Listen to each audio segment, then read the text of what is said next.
Tonight, we're exploring the ancient healing powers of the Roman baths, spaces that were far more than places to wash. These marvels of architecture and engineering served as centres for wellness, relaxation and community. Through steam, mineral waters and ritual, the Romans sought both physical rejuvenation and spiritual balance. I will be sharing various stories about how ancient healing traditions emerged from stone and water. So before you get comfortable, as always, take a moment to like the video and subscribe to the channel if you haven't already. Also, let us know where you're watching from and what time it is for you. I've got a delightful piece to share, so be sure to dim your lights, turn on a fan so you're not in silence, and let's get this thing rolling. We're starting off with the veteran and the sacred spring, Republic 2nd century BC. Marcus Licinius let out a pained breath as he lowered his battle-scarred body into the steaming stone basin. The midday sun filtered through olive trees around the rustic bathhouse, turning the rising vapours golden. For a man who had spent years rinsing in frigid camp rivers, this languid heat was a luxury. He closed his eyes, feeling old javelin wounds in his shoulder and thighs for the first time since the wars against Carthage. Standing nearby, the Greek physician Philon watched and smiled knowingly, ladling scented warm water over the veteran's back. These Greek contrivances, Marcus began to grumble, but his voice softened into a sigh as warmth seeped into his bones. Bathing was a custom introduced to Italy from Greece only recently, and traditional Romans like him still met it with equal parts curiosity and scepticism. Yet pain had a way of overcoming pride. Philon recalled how Marcus had limped into the grove that morning leaning on a staff and refusing help. Now the soothing aromas of lavender and laurel in the water softened the soldier's hard expression. Philon had come to Rome as a captive Greek healer and earned his freedom through medical skill. Back home, healers understood the power of balneum, the bath, as a place of cure. He had learned illness came from imbalances within, and believed water and heat could help restore harmony.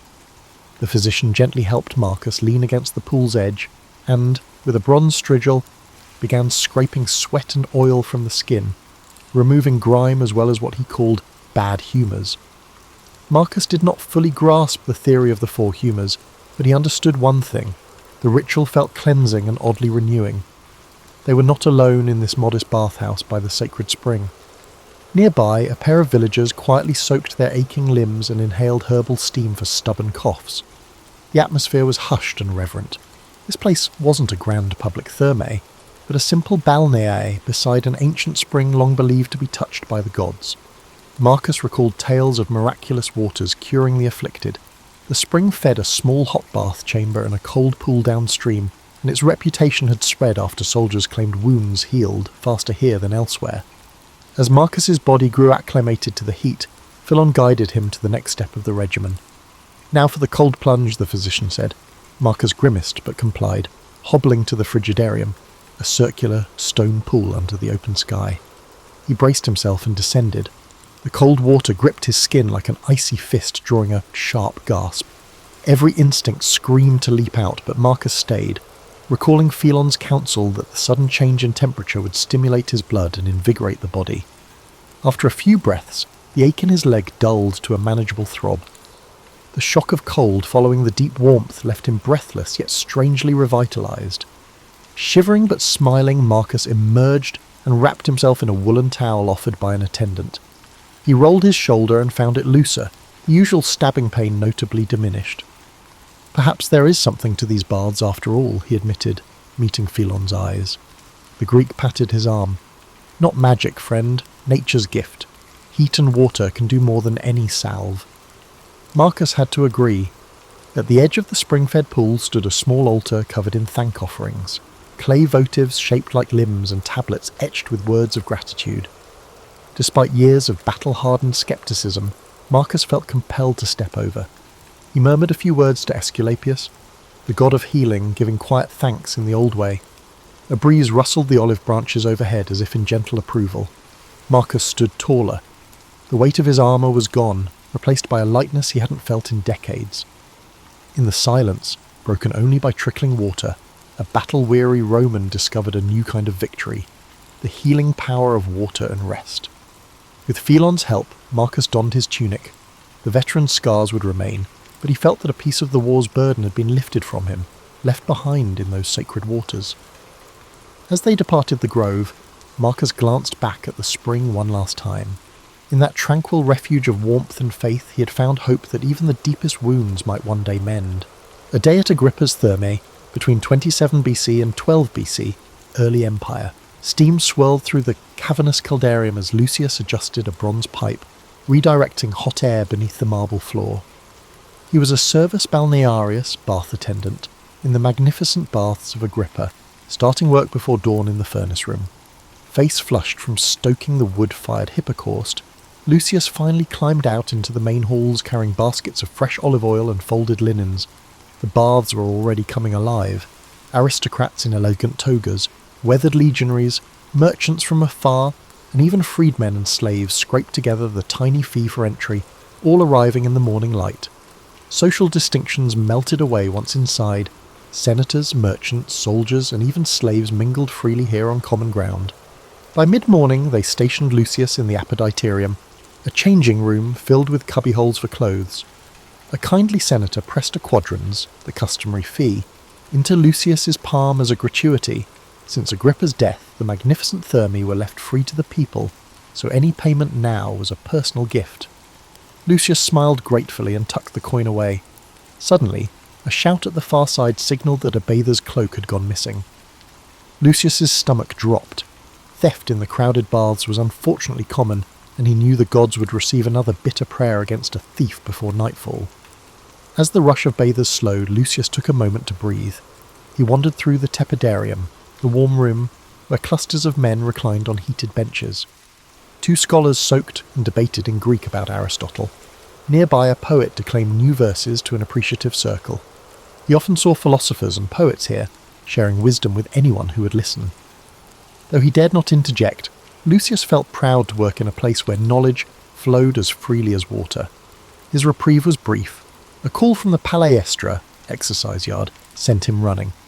One of the wrestling trainers needed more oil for athletes to anoint themselves. Lucius fetched a jug of scented oil and marvelled at the surroundings as he trotted through a colonnade. Agrippa's complex was not only baths and gyms, but also gardens and promenades. Through arched doorways he glimpsed manicured courtyards and colonnades, like the Greek gymnasia, but even more sumptuous. Patrons strolled those paths to cool down, surrounded by statues and greenery, a carefully crafted landscape of leisure and health. Back in the main bath hall, Lucius carefully poured oil into the hands of a burly veteran, preparing for a massage. The man nodded in thanks, scars crisscrossing his back. He mentioned that his old war wounds pained him less after a hot soak. Lucius offered a polite smile and moved on, but inside he felt a spark of satisfaction. He saw daily how much relief the baths brought to weary bodies. People left these halls walking taller than when they entered. By late afternoon the crowds thinned. Lucius helped sweep the now empty frigidarium, the cold plunge room shivering a bit in the clammy air left behind. He gathered stray strigils and tidied shelves of oils. At last, as dusk approached, the Thermae closed for cleaning. Sore and exhausted, Lucius crept to a quiet corner of the caldarium. With no patrons around, he finally dared to slip into the warm bath himself. The embrace of hot water was immediate bliss to his aching muscles. Eyes closed, he floated for a minute, letting healing warmth wash over him. In that brief moment, the grand bath he served each day became his sanctuary too. Lamplight flickered in the corridors as he finished his duties. Before leaving, he paused by the small altar where patrons offered thanks to the goddess of health, Salus, and bowed his head. He had witnessed both nobles and workers find solace, cleanliness, and companionship beneath these vaulted ceilings. Lucius locked the massive bronze doors from outside. In the amber glow of sundown, the baths of Agrippa stood silent and steamy behind him, an enduring gift to Rome. Tomorrow at dawn he would return to ignite its fires anew, knowing that within those walls the aches of rich and poor alike were soothed by the same healing waters. In the sacred waters of Sulis, Aquae Sulis, Britannia, 2nd century AD. Eberaka lifted her hands above the steaming pool as dawn's first light crept through the open roof. As a priestess of Sulis Minerva, she began each day in prayer by the sacred spring. Tendrils of mist curled around her, and the lone Roman veteran who stood shivering in the cool morning air. Marcus Julius, a retired centurion, had travelled hundreds of miles to Aquae Sulis in hopes these famous thermal waters might ease the agonising pain in his joints. He watched with cautious reverence as the priestess invoked the goddess. "Sulis Minerva, healer of ills, bless us," she intoned. Sulis was venerated as a healing divinity whose sacred hot springs could cure physical and spiritual suffering, and Eberaka felt the goddess's presence in the rising steam. At her nod, Marcus disrobed his tall, scar-scored frame and gingerly descended the stone steps into the great bath. He inhaled sharply. The water was near scalding, rich with sulphur and minerals that tinged it a translucent green. Every day Eberaka saw newcomers react the same way, a gasp at the heat, then a sigh as the warmth penetrated aching bones. Marcus settled neck deep, his muscles gradually unclenching. Eberaka took up a shallow pewter bowl, dipped it, and slowly poured the hot mineral water over the veteran's shoulders. This act was part of the healing ritual. The water trickling off his body was thought to carry the spring's healing essence into him. The centurion closed his eyes while the priestess gently poured the shimmering water again and again, murmuring prayers in both Latin and the ancient Brittonic tongue of this land. All around them the baths of Sulis were stirring awake. Fellow pilgrims and local townsfolk began to arrive, their footsteps echoing under the portico. Families with sick children and elderly farmers with crutches came seeking relief. Eberaka greeted each quietly. Though Rome governed Britannia now, in this complex the goddess welcomed all with healing waters. Within the adjacent temple, acolytes prepared offerings of food and carved plaques to present at Sulis Minerva's altar. The air smelled of moist stone, burning incense, and the metallic tang of the spring. For a moment, Eberaka glanced toward the temple's inner sanctum, where a gilded bronze statue of the goddess caught the light. She whispered a promise under her breath that Sulis's power would never be forsaken here, even as foreign customs swirled around her. Marcus roused her from her thoughts with a quiet groan. He had been soaking for a while, eyes half closed as the thermal heat worked on him. The priestess stepped to the water's edge. "How do you feel?" she asked softly. The soldier rolled his shoulder experimentally beneath the green surface. "Better, I think," he replied, a note of wonder in his voice. He moved his knee that had been stiff with arthritis. It was still inflexible, but the stabbing pain had lessened. "The goddess smiles on you," Eberaka said with a gentle smile. She offered him a cup of the spring water. Many believed drinking it cleansed one from within as well. Marcus drank the warm, metallic-tasting water and managed a grin. It was the first time Eberaka had seen the stern man smile that morning. By midday, Marcus, now wrapped in a woolen cloak, joined Eberaka and other supplicants at the circular spring for a communal ritual. One by one, they placed tokens in the bubbling water in thanks or petition. Marcus dropped a worn legion pendant into the depths as an offering, while others tossed coins that glinted beneath the ripples. The group then chanted a hymn of healing in unison, their Latin and Brittonic prayers intermingling under the high roof. Eberaka's voice rose strong and clear, invoking Sulis as a nourishing mother, and vigilant Minerva all at once. When the rites concluded, Eberaka noticed tears in the centurion's eyes. "I feel new again," Marcus whispered, amazed. He flexed his hands, finding the usual morning stiffness gone. Despite his scars from war and age, the hot waters had restored his vitality. Eberaka helped him to his feet and guided him to give thanks at the altar. Marcus bowed deeply and left his old crutch propped against a pillar, a silent testimony that he hoped not to need it again. That evening, as the last devotees departed, Eberaka lingered to thank the goddess. She sprinkled rose petals into the steaming pool and fed the altar fire until it glowed. Many would depart Aquae Sulis carrying tales of relief and healing back to their homes. Priestess Eberaka offered one final prayer, that these sacred springs would remain a sanctuary of healing for all who truly needed it. The Physicians' Council, Rome ca. 180 AD, Julius Frontinus, arrived at the baths of Trajan at dawn. A trained physician, he often met patients here amid the marble halls and healing waters. This morning he had invited his friend Fabius for a private consultation in the bath's soothing environment. Fabius had been listless and sorrowful since losing his wife last winter. A classic melancholia as Julius saw it. Julius believed the baths could succeed where months of mourning had failed, to restore his friend's body and spirit by rebalancing the humours thrown off by grief. They found a quiet corner of the tepidarium, where gentle warmth emanated from the floors and walls. Julius encouraged Fabius to recline on a heated bench. "We will begin here to warm your blood," he explained.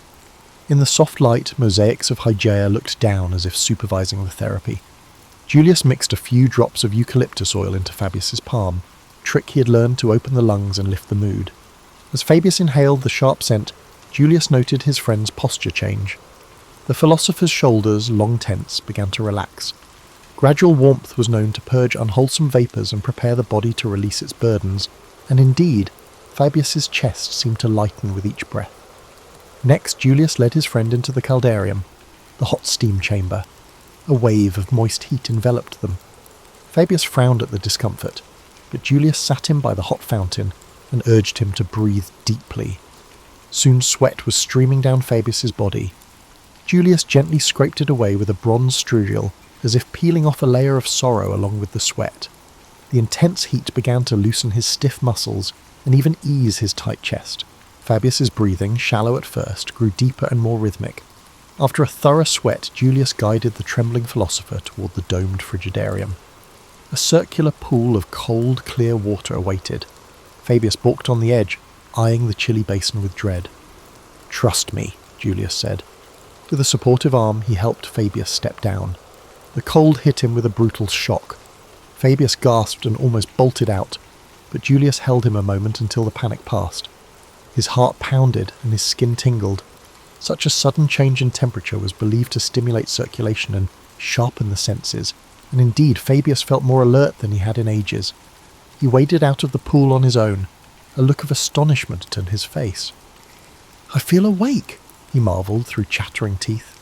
Julius briskly rubbed him down with a coarse towel, restoring warmth to his skin. Colour returned to Fabius's cheeks and a light to his eyes. They rested in a sunlit courtyard, wrapped in fresh linen robes and sipping watered wine. Fabius's limbs were loose and his mind clear. He grasped Julius's hand gratefully. Grief had driven his humours to imbalance, but nature, aided by hot water and cold, had helped restore what was lost. Julius gently reminded him that regular bathing purifies the body of toxins and can uplift the spirit. As they prepared to depart, Julius observed a cluster of men by the colonnade engaged in a lively debate on Aristotle's ethics. The physician smiled. Bathhouses often served as informal forums for scholars and physicians alike. He himself had exchanged remedies and insights in these halls many times, knowledge flowing freely among those dedicated to wellness. Indeed, this place cared for the spirit just as much as the body. He noted that Fabius now sat upright, calmly watching the morning bustle, the haunted look gone from his face. Before departing, Julius gave Fabius a small vial of soothing herbal oil, instructing him to use it each night. Fabius thanked him, and promised to return to the bath soon, not as a patient, but as a friend. For Julius, this was the true reward of medicine, easing an ailment and seeing hope rekindled. In the vaulted halls of the baths, a soul weighed down by sorrow had truly been lightened. Healing had come through hot and cold water, medicine and friendship, all in harmony together. In Rome, 217 AD, a merchant at Caracalla's baths named Lysander of Tyre stepped through the towering entrance of the baths of Caracalla and felt his breath catch in his throat. He had travelled across half the empire but never seen a monument to leisure as magnificent as this. A vast hall stretched before him, its vaulted ceiling held aloft by dozens of columns. Everywhere stood marble statues of gods and heroes. Colossal Hercules leaning on his club dominated the scene. The complex was renowned for its unparalleled lavish decoration. The merchant passed bronze fountains tinkling gently, their water music echoing off the high walls. Clad only in a simple loincloth provided at the entrance, Lysander moved from the grand atrium into the bustling apoditerium. Here, garments of rich and poor hung side by side in the wall niches. Two young bath attendants helped Lysander stow his belongings. He cast a cautious eye toward his satchel of precious spices, until an attendant assured him it would be safe. With a nod of thanks, Lysander stepped gingerly onward, the smooth marble floor warm under his bare feet thanks to the hypercaust fires below. He first entered the tepidarium, a warm chamber where an inviting heat caressed his travel-weary muscles. Golden light filtered through high windows, illuminating mosaics of sea creatures across the floor. Groups of men reclined on heated benches along the walls, chatting in a dozen tongues. Latin, Greek, Egyptian, Aramaic, and even his native Syriac. Despite differences in speech and status, here all were simply bathers at ease. A portly Roman negotiator struck up a friendly conversation about caravan routes and even offered Lysander a dab of citrus-scented oil from his flask. The merchant graciously accepted, rubbing it into his skin as the tension of months on the road began to melt from his shoulders. Next, he followed the flow of bathers into the caldarium, the enormous hot room. At one end of this cavernous hall roared a circular pool of steaming water flanked by enormous marble tubs. The air was thick and steamy, muffling every sound to a murmur. Lysander eased himself into the central hot pool. The water embraced him, almost too hot at first, but he slowly sank up to his chest. Waves of heat unfurled through his limbs, dissolving the stiffness in his spine from weeks of jostling in a camel-drawn wagon. Nearby, a pair of off-duty legionaries sighed with relief as they submerged themselves. Lysander closed his eyes and let sweat bead on his brow. A bath attendant appeared with a bronze strigil, and Lysander allowed the young man to briskly scrape the perspiration and oil from his skin. He marvelled at the sight of even this humble task in the Palace of Well-Being. Properly steamed and scrubbed, Lysander was ready for the final trial, the frigidarium. He braced himself as he stepped into the next chamber, an airy hall with a vast cold swimming pool, natatio, open to the sky. The sun had climbed higher now, its rays dancing on the turquoise water. With a hearty exhale, Lysander plunged forward. The cold shocked him to his core. He gasped as the chill enveloped his overheated skin. When he surfaced invigorated, he was glad for it. He laughed out loud in surprise. Some nearby bathers chuckled at his shocked face, and he grinned back. The sudden contrast from hot to cold sent new energy coursing through his veins, leaving him alert and renewed. After swimming, Lysander wandered into a landscaped garden adjoining the natatorium. Clipped hedges and fruit trees offered dappled shade. He strolled along a portico where others lounged, cooling off, some enjoying a light snack. In one corner stood a small shrine to Aesculapius, the god of healing. Though not a devout man, Lysander paused to bow his head and offer a silent thanks to the powers watching over weary travellers. Only that morning he had arrived in Rome bone-tired and sore in every joint. Now he felt practically reborn. As he prepared to leave, Lysander felt the day's burdens completely lifted. Stepping back out through the grand doors into the bustling streets, the Syrian merchant carried with him a newfound vigour. The baths of Caracalla had cleansed the dust from his skin and washed away the weariness of his long journey. Refreshed and optimistic, Lysander hefted his satchel of spices, surprisingly lighter on his shoulders now, and set off to conclude his business in the capital, rejuvenated by the restorative powers of Rome's grandest baths. The Saint of the Baths, Rome c. 420 AD. The late afternoon sun cast long shadows through the half-empty baths of Titus, illuminating motes of dust swirling above the tepidarium pool. Flavia, a middle-aged deaconess of the Christian church, wrung out a linen cloth in warm water and gently laid it over an old woman's arthritic knees. Around them, a handful of the sick and poor soaked quietly in the small bath hall. This once grand facility had seen better days. Mosaics missing tiles, a dry fountain niche where a statue of Apollo had stood. Yet to Flavia, it was a sacred place of healing. In the corner, where a fresco of nymphs was fading, a simple wooden cross hung on the wall. She offered a silent prayer as she worked, not to pagan nymphs or gods, but asking Christ to bless these waters as he once did the pool of Bethesda. The city's elite now shunned public baths, preferring private tubs or avoiding them on moral grounds. Church leaders condemned bathhouses as dens of sin, outlawing mixed bathing and segregating men and women by hours. Many once great bath complexes were closing due to neglect. But Flavia saw opportunity in the decline. With few pleasure seekers left, one wing of the baths of Titus now served as an unofficial infirmary. Its warm rooms and water comforted those too poor or ill to bathe at home. Her patients this day included Septimius, a feverish stonemason, Nereus, a retired legionary with a festering leg wound, and old Livia, whose knees throbbed with arthritis. One by one, Flavia guided them through a gentle bathing regimen. In the tepidarium's mild warmth, stiff joints loosened and fevers began to break. She crushed a bit of rosemary and eucalyptus into hot water, filling the air with sharp, cleansing vapours that drew a weak smile from feverish Septimius. Next, with help from a few volunteers, former bath attendants now serving as Christian helpers, Flavia brought them into the small caldarium. In the hazy steam she softly sang a hymn. Nereus, the old soldier, closed his eyes and joined in between deep breaths of hot air. "This beats the army camps," he murmured with a faint grin. "Even if we sing to a different god now," Flavia chuckled.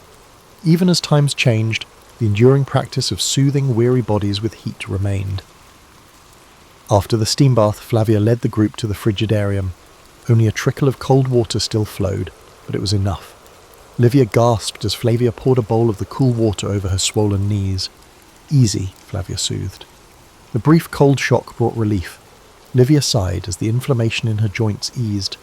Flavia thought of how ancient physicians praised the contrast of hot and cold to stimulate healing, and how even a Christian bishop had urged the use of God-given remedies like baths. Their circuit complete, Flavia helped the weakened bathers dry off and rest along the courtyard colonnade for fresh air. Twilight approached, a breeze carrying in the scent of olive trees outside. She ladled out cups of warm broth from a pot simmering, where perfumed oils were once heated. In the fading light, the group murmured prayers of thanks. Septimius's fever had broken. Sweat beaded on his brow, but his eyes were clear. Nereus flexed his leg and found the wound clean. The pain abated. Livia squeezed Flavia's hand in gratitude, and for the first time in weeks, Livia felt her pain ease. As Flavia packed away her supplies, a young acolyte lit a few oil lamps along the walls. Their gentle glow fell on faded paintings of Roman gods and the simple crosses scratched by the faithful. The old and new converged here. These baths once echoed with pagan odes and idle gossip. Now they heard prayers and hymns. The water that Romans once dedicated to Aesculapius was now blessed in Christ's name. Different prayers led to the same healing waters. Before closing for the night, Flavia knelt by the pool and dipped her hand into the warm water, whispering a final prayer of thanks. This derelict bathhouse turned infirmary felt as holy to her as any chapel, a place where suffering was eased and dignity restored. With that thought warming her heart, Flavia shuttered the doors. The baths of Titus fell into quiet darkness, save for the gleam of the wooden cross on the wall, a reminder that even as empires fade, the call to care for the sick endures. Under a leaden winter sky, Marcus pushed open the heavy doors of the baths of Diocletian in our final story of the twilight of the Thermae, Rome, 537 AD. A sharp wind followed him in, swirling fallen leaves across the floor. Only a dozen patrons huddled in the vast complex. The bath's emptiness was palpable. Marcus had served as curator aquarum, a water engineer for over 30 years, tending Rome's aqueducts and bathhouses. He remembered when these halls echoed with laughter each afternoon. Now many pools sat dry or lukewarm. Still he made his rounds, determined to offer what comfort he could to those few Romans who clung to the old ways. In the tepidarium, only 2 loyal patrons lingered in the lukewarm pool. Marcus checked the water with his hand, cooler than it should be. The furnaces had barely any fuel left, wood being scarce during the siege. He fed the last bits of charcoal into the boiler, coaxing a meagre flame. Moving on, he passed through the empty palestra, now strewn with dust. In a corner, weeds sprouted between cracked marble tiles where athletes once wrestled. He sighed and entered the caldarium. Only one pool here was still in use, fed by a trickle of warm water. A gaunt mother bathed her young son in the shallows of the one remaining warm pool. The same need for warmth and water, which had sustained so many before them, drew them here. The mother looked up at Marcus and gave a polite, hopeful smile. Marcus mustered a nod in return, even as his heart clenched with the knowledge he bore. At dawn, Marcus had scouted the aqueduct outside the city and discovered the grim truth. Gothic soldiers had cut the Aqua Marcia, toppling its arches to choke off Rome's water. The lifeblood of the baths was severed. What little water remained in the pools was all there would ever be. By tomorrow, the baths of Diocletian would fall scant. He made his way to the frigidarium, a cavernous hall that once housed a cold swimming pool larger than a forum. Now it was dry, the mosaic of Neptune on its floor exposed and dull. Marcus ran a hand along a cracked column. How many generations had cooled their brows here after the steam? He could almost hear ghostly splashes and youthful shouts from centuries past. Returning to the tepidarium, Marcus gently informed the few remaining bathers that the baths would likely close after today. The old men bowed their heads in resigned understanding, and the young mother's eyes brimmed with tears as she held her son closer. A patron placed a rolled parchment into Marcus's hand as a token of appreciation for his years of service, causing Marcus to swallow a lump in his throat. He promised the mother he would direct her to a nearby church offering heated rooms for refugees, a small solace. As twilight fell and the last bathers departed, Marcus remained alone in the cooling caldarium, the hiss of water gone. He sat by an empty basin. An old saying echoed, "While the baths remain, Rome remains." But Rome had changed, its people scattered, its aqueducts broken. Communal bathing, once the pride of Roman life, was now slipping into memory. Yet in the gathering darkness, Marcus felt a measure of peace. The legacy of the Thermae would not vanish. In the Eastern Empire, massive baths still thrived, and in country villages, people still sought natural hot springs for relief, just as they always had. Rome had introduced the world to the benefits of bathing, and subsequent generations would continue this legacy. Perhaps future generations in better times would build new bathhouses, or find new ways to use water's healing touch. Marcus rose and made his final rounds, snuffing out lamps and securing doors. He took one last look at the silent halls. This chapter was closing, but he did not feel despair. Water's soothing power was eternal, and he believed that someday its fountains would flow again for those in need. With that hope, Marcus Valens left the baths of Diocletian and shut its doors behind him. In the fading light, the great complex stood dark and still, a sleeping giant awaiting a new dawn in some distant future. And with that, this mind-bending story has come to an end.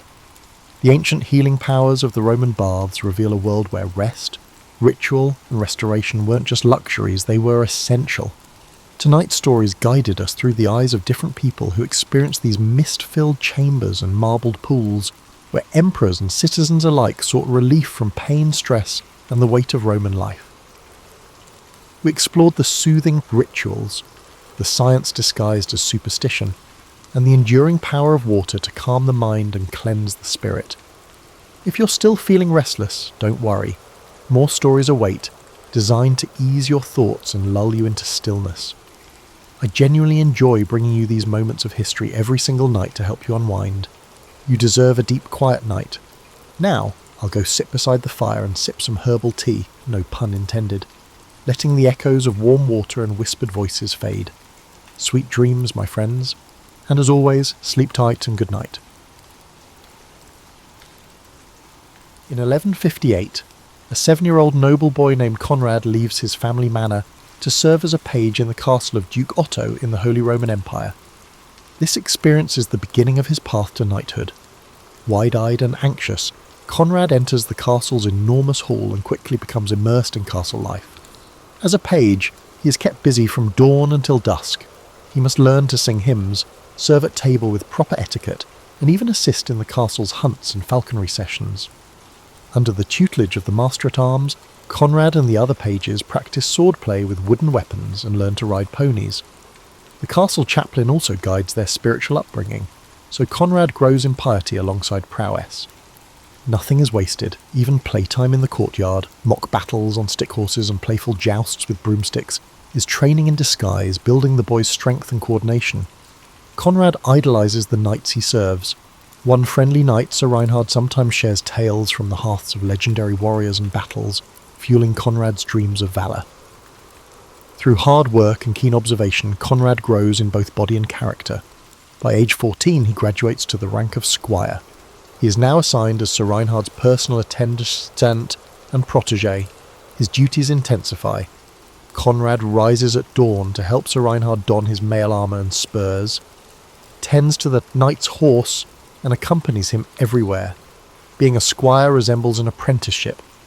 Conrad learns by doing, cleaning armour, sharpening swords, and practicing jousts with real lances under Sir Reinhard's guidance.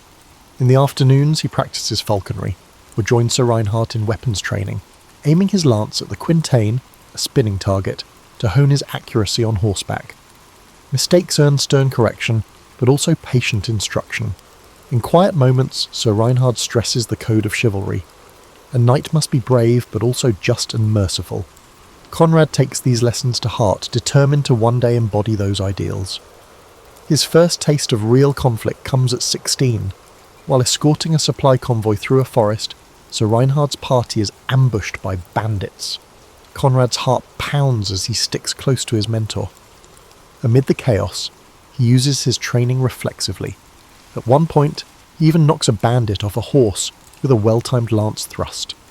Sir Reinhard proudly claps Conrad's shoulder after driving the bandits off. The young squire has demonstrated his bravery in the face of danger. This brief skirmish shows Conrad the stark reality of combat. Terrifying and brutal, yet his duty is to face it with courage. By age 21, Conrad has spent years in service, learning the arts of knighthood and the responsibilities that come with it. He has tended to Sir Reinhard in tournaments and on minor campaigns, steadily growing in skill and maturity. Now he stands on the brink of achieving his lifelong dream. All the years of training, mastering horsemanship, honing his sword arm and learning courtesy and strategy have shaped Conrad into a worthy candidate for knighthood. As he helps Sir Reinhard prepare for a winter feast where several squires will be honoured, Conrad cannot help but feel a mix of excitement and nerves. The dawn of his knighthood approaches, and with it the life of honour and adventure that he has envisioned it, since that day he first arrived at Duke Otto's castle as a wide-eyed boy. The winter of 11 to 75 brings Conrad to a grand celebration at Duke Otto's castle. At 21, after years of training, he is to be knighted. The magnificent hall is decked with evergreen boughs and lit with hundreds of candles in honour of Christmas and the knighting ceremony. Dressed in a simple white tunic, symbolising purity, Conrad stands alongside other squires awaiting the rite. He feels his heart pounding with a mix of excitement and nerves. Sir Reinhard squeezes his shoulder in support, recalling his knighthood and assuring Conrad that he is ready. On the eve of the ceremony, Conrad undergoes the traditional vigil of arms. He bathes and dons a clean white robe and a red cloak, for the blood of martyrs and courage of a knight. All night he kneels in the castle chapel, his sword and armour placed on the altar before him. By flickering candlelight he prays, reflecting on the solemn vows he will take at dawn. Despite aching knees and little sleep, Conrad remains focused. This vigil is a spiritual purification, a time to seek God's blessing and contemplate the chivalric code he must uphold. He promises himself to be a just, loyal, and pious knight, devoted to protecting the weak and serving the church. At first light, Mass is celebrated. The squires confess their sins and hear a final blessing. Then comes the oath swearing. One by one, each squire stands before the gathered nobles in the chapel. When Conrad's turn arrives, he declares his knightly vows in a clear voice. He will speak truth, uphold the faith, obey his lord, defend the helpless, and be honourable in all their things. Each promise rings out in the cold morning air, sealing Conrad's commitment to the ideals of knighthood. Even before the sword touches his shoulders, he feels the weight of responsibility settle on his shoulders. That evening, a formal knighting ceremony, the accolade, takes place in the Great Hall. Duke Otto, resplendent in fur-trimmed robes, calls Conrad forward. Conrad kneels on the rush-strewn floor before his lord. In the hushed hall, the Duke gently taps Conrad's shoulders with the flat of a sword and proclaims in French, "Soyez chevalier," meaning, "Be a knight." Conrad bows his head, overcome with emotion as those words transform him from squire to Sir Conrad. Applause breaks out among the assembled lords and ladies. Sir Conrad rises, heart swelling with pride and humility. All his years of hard work have led to this moment. He is now a knight of the realm. Following the accolade, Conrad is bedecked in the symbols of knighthood. Sir Reinhard fastens gilded spurs to his boots, the sign that Conrad is now a knight of the spur. Another attendant buckles on a sword belt holding a finely crafted sword. Conrad dons his family's coat of arms over his mail, and a herald announces his new title, Sir Conrad of Dornburg. Cheers echo in the hall. Conrad's father, who travelled here for the occasion, wipes proud tears from his eyes.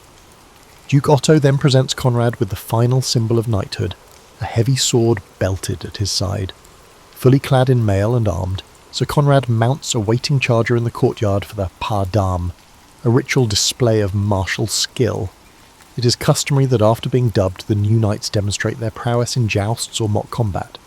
Conrad guides the horse, feeling the strange yet empowering weight of his armour. He salutes the crowd lining the yard. Together with the other fresh knights, he participates in a friendly joust.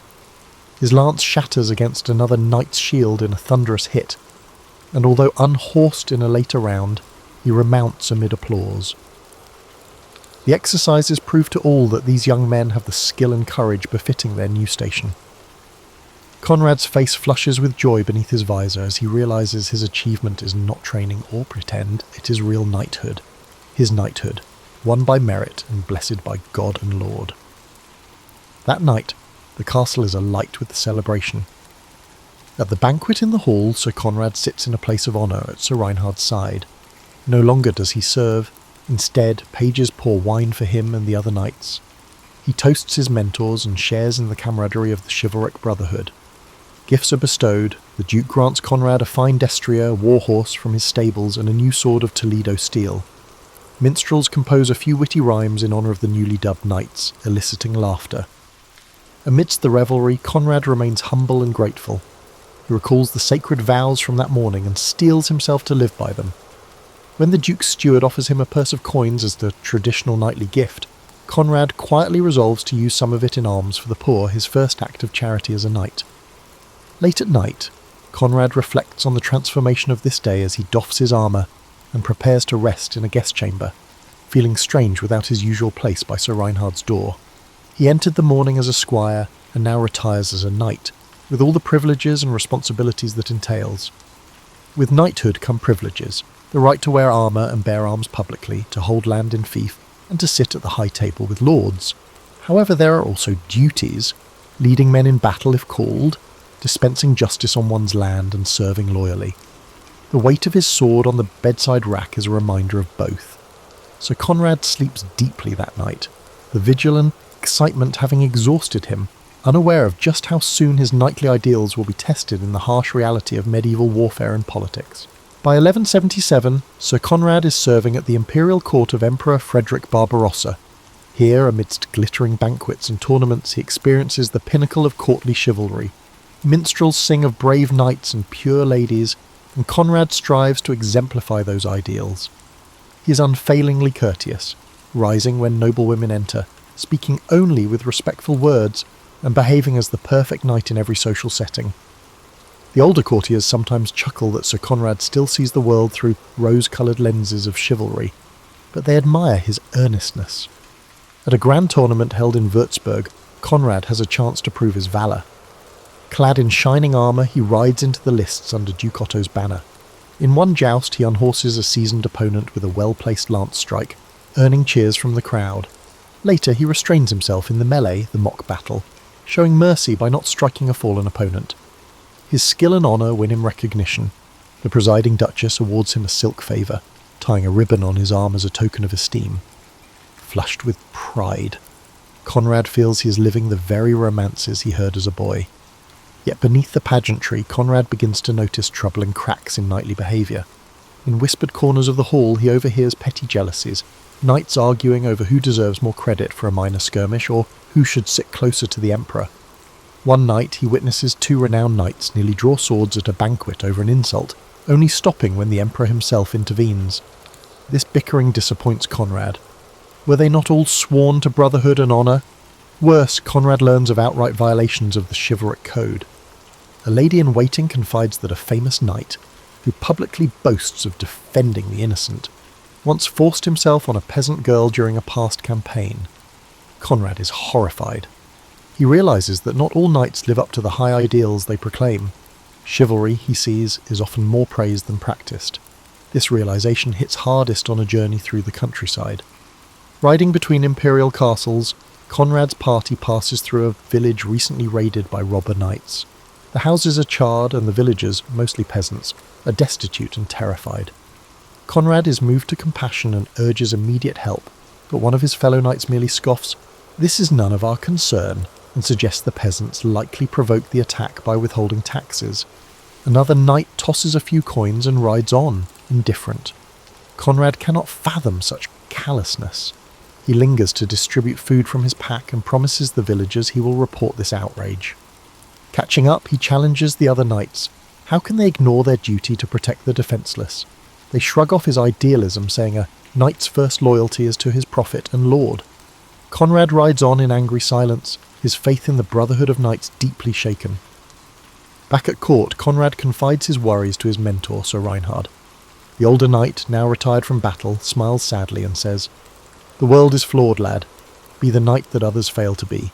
Hold yourself to the code, even if others fall short." Taking this advice to heart, Conrad intensifies his virtue.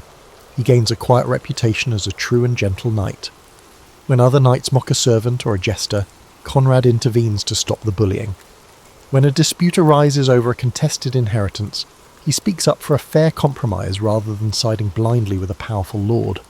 Some at court respect him for his actions, while others mock his scruples, but Conrad is unaffected by popularity. He is determined to practice what other peers only preach. During this time, Conrad also experiences the tenderness of courtly love. He becomes enamoured of Lady Adelinde, a kind and gracious noblewoman. Their affection is never openly declared. She is promised to another, but through exchanged glances and secret smiles, Conrad finds inspiration in her presence. He carries her silk favour on his arm during jousts and imagines himself her champion. Though their love remains chaste and unfulfilled, it deepens Conrad's resolve to uphold the knightly virtues that Lady Adelinde admires in him. The drums of war inevitably replace the songs and dances of court. By the late 1170s, Emperor Barbarossa calls his vassals to march into Italy, aiming to subdue rebellious city-states. So Conrad must leave the comfort of court and test his principles on the battlefield. On the eve of departure, Lady Adeline quietly ties a small embroidered token to his arm for luck. Conrad bows and promises to return with honour. As he rides south with the imperial host, he braces himself for real siege and battle, a place where many knights' ideals crumble. Conrad prays that he can carry the light of chivalry with him into the coming storm, not knowing how severely those ideals will be tried in the crucible of war. The year 1178 finds Sir Conrad engulfed in the brutal reality of warfare. Emperor Barbarossa's campaign in northern Italy drags on, and Conrad experiences siege warfare firsthand. The imperial army lays siege to a rebellious Lombard city, one of the many fortified towns defying the emperor. Conrad stands for hours in mud and blood before the city walls, ducking arrows and dodging stones hurled by the siege engines. He has exchanged the silken songs of court for the iron and screams of the battlefield. Nothing in his training fully prepared him for the brutality of a protracted siege. The defenders, desperate and fierce, rain down bolts and boiling water. Conrad witnesses comrades struck down beside him. One knight falls with a crossbow bolt through his eye, and another is crushed by a hurled boulder. Each day brings new horrors. Under orders, Conrad takes his turn in the assault rotations. In one attack, he climbs a ladder amid a storm of arrows and briefly breaches the battlements, sword in hand. Face to face with an enemy militiaman, Conrad parries a blow and with reflex born of years of training drives his sword into the man's side. The militiaman crumples, so Conrad has killed his first foe in single combat. There is no glory in it, only a numb shock as the dying man's blood spills on his mail. Conrad remembers his vows of mercy, but in the frenzy of battle there is little chance to spare opponents who fight to the death. He fights on to survive and protect his fellow knights, all while praying quietly for the souls lost on both sides. After months of siege, the starving city finally surrenders, but instead of chivalrous clemency, a grim spectacle unfolds. Despite promises of mercy, the victorious imperial troops loot and raze the city in a frenzy of vengeance. Conrad watches in dismay as discipline breaks down. Soldiers rampage through the streets, looting, tormenting and burning everything in their path. Civilians, the very people Conrad swore to defend, are not spared. Conrad does what little he can. He strikes down a marauder who is about to hurt a trembling old man, and he shields a terrified young woman is ushering someone into a church. But Sir Conrad alone cannot halt the tide of cruelty. The sights pierce his soul. Families slain in doorways, homes in flames, and wounded individuals desperately seeking water. The scene is not the noble combat of knightly romances. It's a vision no one should see. Conrad treads over the corpses of both soldiers and townsfolk, the city a smoking ruin. He witnesses some imperial knights executing captive townspeople under the pretext of teaching a lesson. Conrad feels more kinship with the frightened survivors than with these rampaging victors. That night, Conrad tends to the wounded, enemy and friend alike, in a makeshift camp hospital. He offers water to a dying Italian footman who clasps Conrad's hand weakly and whispers a graze before passing away. Conrad ensures the man receives last rites, treating him as a fellow human soul rather than a foe. Such acts of compassion stand in stark contrast to the savagery he witnessed. By the end of this campaign, Sir Conrad has undergone a transformation. His once polished armour is dented and scarred. He himself bears a deep cut on his thigh and a burn scar on his forearm, lasting reminders of these brutal campaigns. More profoundly, a sober understanding of the true nature of war has tempered the idealism of his youth. Even so, Conrad's core values persist. He did not descend into wanton cruelty. He maintained honour where he could, sparing those who yielded and aiding the helpless amid chaos. Among the knights in Barbarossa's host, he becomes known, sometimes mockingly, sometimes admirably, as the one who will treat a wounded enemy or protect a peasant child. In an age of terror, Sir Conrad manages to keep a spark of chivalry alive. When Barbarossa finally makes peace with the Lombard League, Conrad is relieved. He survives the Italian wars, but at enormous cost to his spirit. Returning to camp after the final siege, Conrad kneels in private prayer. He asks God to forgive the atrocities committed and to guide him moving forward. He realises that being a true knight in wartime is far more difficult than he ever imagined. It means doing what is right even when surrounded by darkness. And though he is scarred and weary, Conrad silently vows that he will not let the brutality of war extinguish the values that define his knighthood. The Third Crusade soon gives Sir Conrad a chance to seek spiritual redemption for the blood he has shed. In 1188, news spreads that Jerusalem has fallen to Saladin. Calls for crusade echo through Christendom. Despite his exhaustion from decades of fighting, Conrad takes the cross, swearing to journey to the Holy Land to liberate the sacred sites. It is both a duty and a deeply personal pilgrimage. Like many knights, Conrad hopes this holy endeavour will atone for past sins. The Pope promises remission of sins for those who crusade, and Conrad, haunted by the siege of the Lombard city, craves forgiveness and inner peace.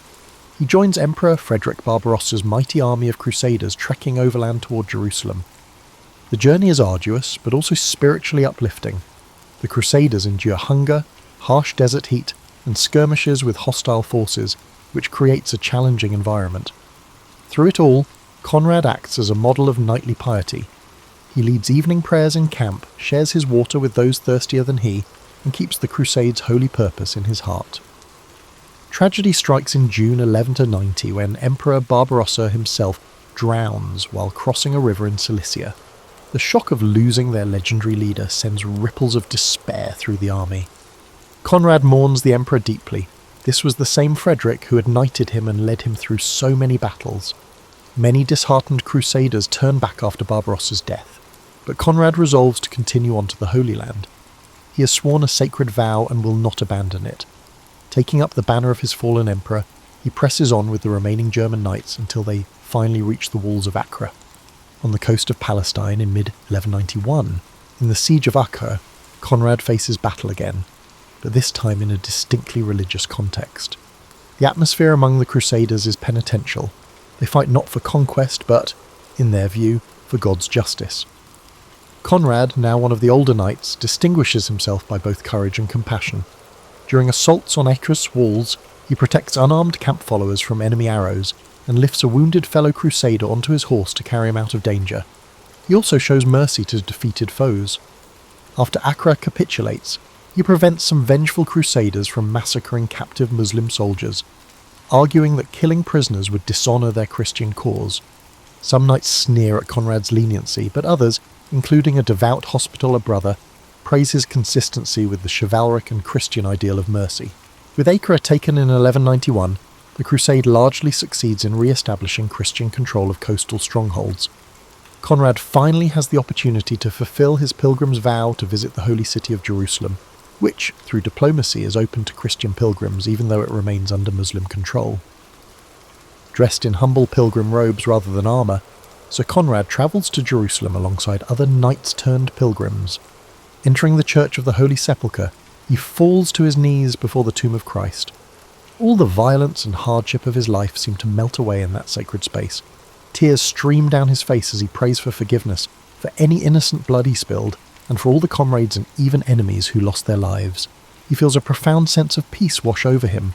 the burden of guilt that he has carried lightens. Conrad reverently touches what is believed to be the nativity site in Bethlehem. Each holy place he visits is like balm on his warrior's soul, assuring him that God's grace is still attainable. Throughout his time in the Holy Land, Conrad also interacts with the church's clergy and military orders. He befriends a Franciscan friar who serves as a chaplain for the Crusaders, confessing to him the nightmares that still haunt his nights. The friar, in turn, gives Conrad absolution and counsel. Violence leaves scars on the soul, Sir Knight, but acts of love and penance will heal them. Conrad reflects deeply on these words. He spends part of his Crusader days helping at a field hospital run by the Knights Hospitaller, tending sick pilgrims. Although this humble service of washing wounds and distributing bread is far from the glory of battle, Conrad finds it deeply fulfilling. In caring for others, he reconnects with the core Christian virtues of charity and humility that are sometimes lost in a knight's life. By 1192, Sir Conrad begins his journey home to Germany, spiritually renewed. He returns with a few keepsakes from the Holy Land and, more importantly, with a heart that feels cleansed. Through the trials of crusade and pilgrimage, he believes God has granted him forgiveness and a chance to live anew. The aging knight rides back to his homeland not in triumph, but in quiet contemplation, determined to spend his remaining years living out the lessons of mercy and devotion he learned on this holy journey. Returning home to Germany in the 1190s, Sir Conrad finds a realm in political turmoil. Emperor Barbarossa's death has been followed by disputes over the crown. Rival factions of nobles support different claimants.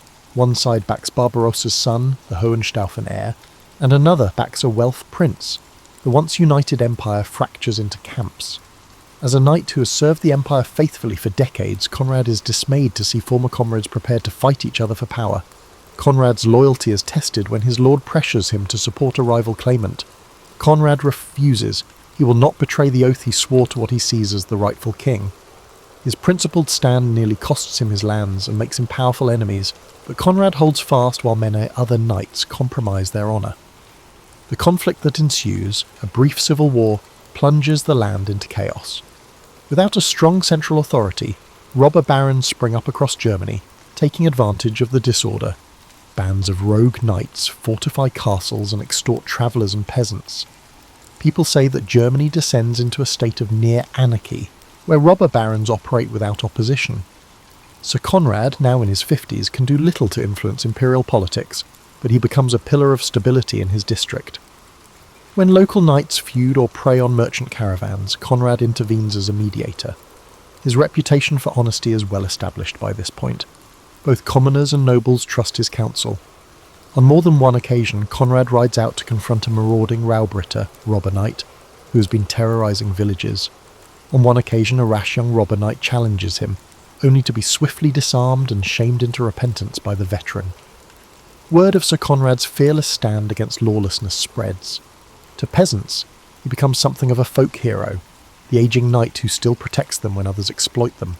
Despite the chaos, Conrad never loses sight of the chivalric code. He advises the local abbey and town council on how to fortify against brigands without themselves committing excess. He hosts peace talks between quarrelling minor lords, invoking the old ideals of knighthood to shame them for shedding the blood of fellow Christians, while heathens nearly conquered the Holy Land not long ago. Some heed his words, others do not. Nevertheless, Conrad's presence is a stabilising force. Sir Conrad's conduct shines all the more brightly in an era where many knights tarnish their name with greed or cruelty. Civil strife subsides by 12 o'clock, marking the recognition of a new emperor, the young Frederick II. Tired of war and intrigue, Sir Conrad finally retires from royal service. He formally resigns his command, turning over his duties to younger knights. Many of those younger men grew up idolising Conrad's deeds. He spends time teaching them that true knighthood is not about ambition or ruthlessness, but about loyalty, justice, and restraint. Now in his early 60s, an old man by medieval standards, Conrad feels the weight of years. His joints ache from old wounds and long rides. He walks with a slight limp, a Crusader Turk's arrow wound that never fully healed. Yet his mind remains sharp and his spirit resolute. In these twilight years, Conrad focuses on his legacy. He strengthens the management of his estate to ensure his peasants are protected and prosperous. He quietly finances the rebuilding of a village church that was burned by raiders during the Dark Times, considering it an act of thanksgiving for his survival. With imperial peace restored, Conrad can at last lay down his sword. He spends his days quietly overseeing his lands, defending the weak in his jurisdiction, and advising his neighbours in matters of justice. The younger knights in the region often seek his counsel, and many salute him respectfully whenever he appears, a living legend of Intergrisen in their midst. Looking back, Sir Conrad realises that his life's true battles were often not determined by swords, but by the moral decisions he made. He has outlived most of his contemporaries and witnessed the worst and best of knighthood. Though the Holy Roman Empire will always have its strife, Conrad's steadfast example has influenced a generation in his corner of the world. And as he settles into a well-deserved retirement, he does so with his honour intact and his conscience clear, having navigated the shifting tides of politics and war without compromising the knightly virtues that define his very being. In the year 1215, Sir Conrad, a venerable knight of about 70, sits by the hearth of his manor. His hair is white and his hands tremble slightly, but his gaze is warm and clear. He spends his days in peaceful routine, walking among his fields, praying in the small chapel he built years ago, and sharing stories with his grandchildren and squires. He has become a beloved patriarch in his community. With his legacy in mind, Conrad makes sure to transmit the values he upheld. He has trained his only son, now a knight in his prime, to be just and compassionate. In a small private ceremony, Conrad even had the honour of dubbing his son a knight, tapping the young man's shoulder with the same sword Duke Otto had once placed on him. The circle of knighthood, from father to son, gives Conrad immense satisfaction. As the years press on, Conrad feels his strength fading. One winter, a persistent cough lays him low. He takes a bed in the sun, where sunlight falls gently on tapestries depicting saintly knights. Sensing that his final days are near, Conrad arranges his affairs with calm clarity. He sends messages of farewell and forgiveness to his old friends and even to his old rivals, wishing that no bitterness remain. A friar comes to administer the last rites. Conrad confesses whatever weighs on his soul, mercifully little, for he has lived uprightly, and receives absolution. His family and a few brothers-in-arms gather at his bedside. Sir Reinhard's son, now an old knight himself, is there, holding Conrad's hand. In his last hours, Sir Conrad addresses his son and the young squires present. His voice is weak but resolute. He reminds them that knighthood is not about glory but duty. Remember, he rasps softly, a knight's honour is worth more than his sword. Protect the innocent, be devout and true, and you will have a life worthy of praise. Tears glisten in many eyes as the dying knight imparts this wisdom. With a faint smile, Conrad asks his son to bring him his old sword and shield one last time. Despite his inability to lift them, Conrad gazes proudly at the familiar arms in his hands. These battered pieces of steel and wood are the witnesses of his long journey, from the eager page who first polished that shield to the seasoned warrior who bore it through countless trials. So Conrad breathes a final prayer. He thanks God for guiding him, and humbly prays that he might be welcomed into heaven, not by my deeds, Lord, but by thy mercy. As his family murmurs amen, Conrad closes his eyes. A final breath escapes his lips, and the life of this good knight quietly ends. He passes away surrounded by love and respect, with his sword still resting in his hand. News of Sir Conrad's death spreads through the region. Though he was not a prince or famous general, the mourning is widespread. Peasants light candles for the knight who defended them. The local abbot orders the church bells tolled at midday in Conrad's honour. At his modest funeral, villagers and nobles stand side by side in the small church he helped rebuild. The choir's final requiem leaves no one unmoved. As is custom, Conrad's shield, emblazoned with his coat of arms, is hung high on a pillar inside the church to commemorate him. Those who attend the service whisper that the world feels poorer without Sir Conrad's steady presence. Yet his legacy lives on in the lives he touched. His son carries forward his lineage and his principles, governing their lands kindly. The squires trained under Conrad recall his teachings when they themselves face moral dilemmas. In taverns and great halls alike, minstrels sometimes sing a verse about Conrad the Constant, the gentle knight, who remained true from youth to old age. The tale of his life, full of hardship and triumph, doubt and faith, war and peace, becomes an example to others. Thus ends Sir Conrad's story. He journeyed from a bright-eyed page to an old knight full of wisdom, navigating a changing world without forsaking his ideals.